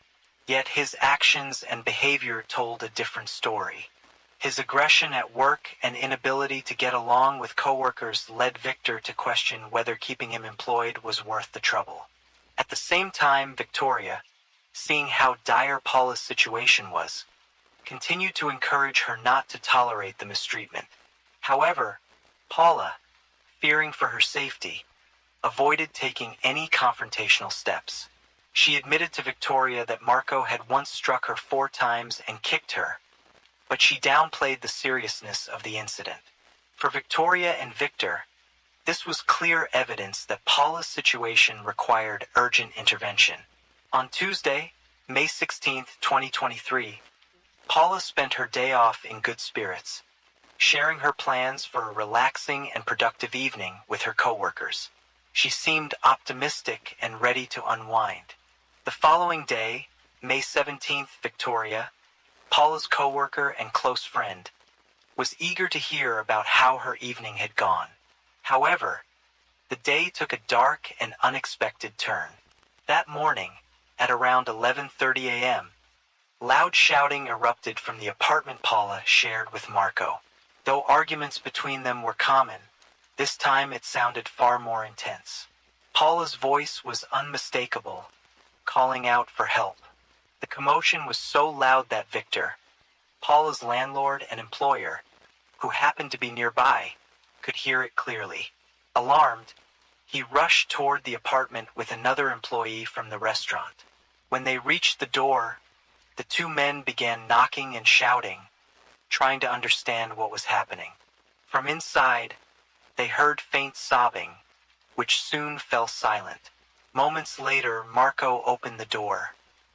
His demeanor was calm as he assured them everything was fine, claiming Paula had simply gone to bed to rest. However, Paula's voice was no longer audible, which deeply unsettled Victor. The situation was made even more concerning by recent events. Just a few days earlier, Victor had fired Marco from the restaurant following a series of troubling incidents, including the unexplained disappearance of a kitchen knife. Victor had grown increasingly distrustful of Marco and wanted to avoid further problems. Now, Marco found himself at the center of yet another alarming event. Victor left to retrieve a spare key to the apartment, while the other employee called the police. Marco, seemingly aware that the situation was escalating, remained calm but acted unexpectedly. Without any explanation, he left the apartment and walked out the building. When the police arrived, they found the apartment locked. Everything inside appeared as though the occupants had recently left, adding to the growing mystery. Meanwhile, Victor returned with the spare key and entered the apartment to determine what had happened. Inside one of the rooms, they discovered Paula's body lying on the floor, with multiple stab wounds. Her clothes were soaked in blood, and it was evident that she had passed away several hours earlier. The police immediately secured the scene, called in forensic specialists to collect evidence, and launched a search for Marco, who had fled by that time. Paula's body was sent for an autopsy to confirm the exact cause of death, while investigators worked to track down the suspect. Marco was located just a few hours later, sitting calmly at a table in a local cafe. He showed no resistance during his arrest and behaved as though nothing had happened. On May 20th, 2023, 3 days after Paula's tragic death, Marco appeared in court. He was charged with committing a crime with aggravating circumstances related to gender-based aggression. The court also ordered a psychiatric evaluation and testing for controlled substances. Marco was denied bail and remained in custody. During the hearing, Marco exercised his right to remain silent, speaking only to answer questions from his attorney. There was no mention of Sabora Gagani, whose disappearance he had previously alluded to. However, just days after his arrest, Sabora's name came back into the spotlight. On May 17th, the day of Paula's death, while being interrogated at the station, Marco made an unexpected confession. He claimed that during an argument in 2014, he had killed Sabora Gagani and hidden her body in the apartment they shared. Marco even offered to show investigators the exact location of her remains. Despite his confession, law enforcement chose to prioritize the investigation into Paula's death and temporarily delayed verifying Marco's statements about Sabora.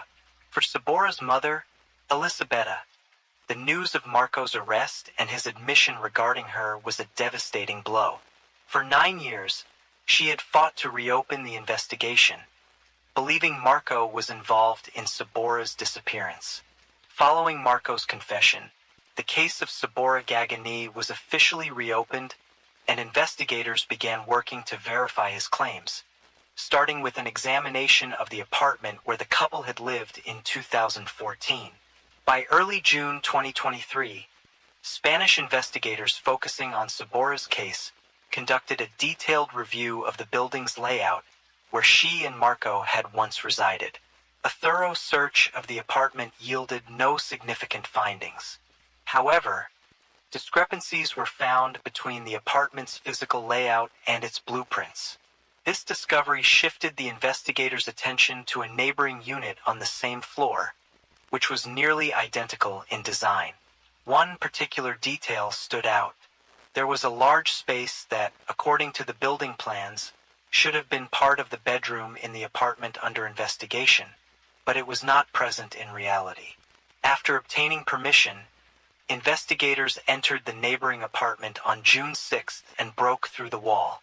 Behind it, they discovered a large wooden box filled with lime. Inside the box, police uncovered the first set of evidence: a plastic bag containing a knife stained with dried blood and personal items believed to belong to Sabora. Among the items was a bouquet of wilted flowers lying atop several plastic bags. Inside one of the bags was a camping sleeping bag which contained human remains. The remains were sent for forensic analysis to determine the identity and cause of death. Investigators noted tattoos on the body that matched descriptions provided in the missing persons report for Sabora Gagani. However, to confirm the identity conclusively, Spanish authorities requested DNA samples from Sabora's family in Italy. On June 10th, police arrived at the home of Sabora's mother, Elisabetta, to collect a saliva sample. The DNA results confirmed the remains belonged to Sabora Gagani. In the week following the discovery, new details about Marco's actions emerged in Spain. During interrogations, he claimed to have used acid in an attempt to dispose of the body, though this claim was not substantiated. Investigators noted Marco frequently altered his statements. His confessions following his arrest for Paula's death had prompted the reopening of Sabora's case. Meanwhile, authorities continued to investigate the circumstances surrounding her death. For Elisabetta, the confirmation of Sabora's remains was a devastating blow. 9 years of uncertainty had stripped her of hope, though she had never stopped waiting for answers about her daughter's fate. Over the years, her life had changed dramatically. Sabora's father had passed away from illness, never learning the truth about his daughter, and Elisabetta had found solace only in the birth of her grandson. When the remains were officially identified, Elisabetta reflected on her years of advocacy, repeatedly appealing to the police to reopen her daughter's case. While her efforts had finally brought answers, they also delivered a bittersweet sense of closure. Forensic experts continued to analyze the evidence recovered from the site where Sabora's remains were found. The knife discovered in the plastic bag was sent for forensic testing to identify biological traces that might link it to Marco. Meanwhile, Spanish investigators collaborated with their Italian counterparts to supplement the case materials from Sabora's disappearance. The investigation into Paula's death also remained ongoing, with Marco already the primary suspect. Despite the evidence and Marco's own admission of his involvement in Sabora's death, including revealing the location of her remains, he later retracted his confession. His attorney argued that Marco's statements had been made under duress and should not be admissible in court. However, investigators maintained that the evidence found in the concealed box, including Sabora's personal belongings, provided strong grounds for further charges. In January 2024, several months after the discovery of Sabora Gagani's remains, her family was finally able to lay her to rest. After all forensic examinations were completed, her remains were returned to her loved ones for burial. The ceremony took place in Italy, where friends and family gathered to say their final goodbyes. As a tribute, balloons were released into the sky with heartfelt messages, symbolizing hope and farewell. At the time, most attention was focused on the ongoing legal proceedings against Marco, who faced charges related to Paula's death. During a hearing on January 30th, 2024, Marco submitted a handwritten 17-page letter in which admitted responsibility for her death, but included numerous caveats. He claimed that the conflict arose due to accumulated arguments over a €50 debt and his infidelity. According to Marco, during the altercation, he defended himself too strongly, which led to the tragedy. However, investigators determined that the wounds on Paula's body were located on her back, casting serious doubt on his self-defense claim. Despite his admissions regarding Paula, Marco refused to provide detailed information about Sabora's case. He did confirm that he had wrapped her body in plastic, placed it in a wooden box, covered it with flowers, layered it with lime, and sealed it within a wall. However, he denied being responsible for her death, attempting to justify his actions as a reaction to fear of the circumstances.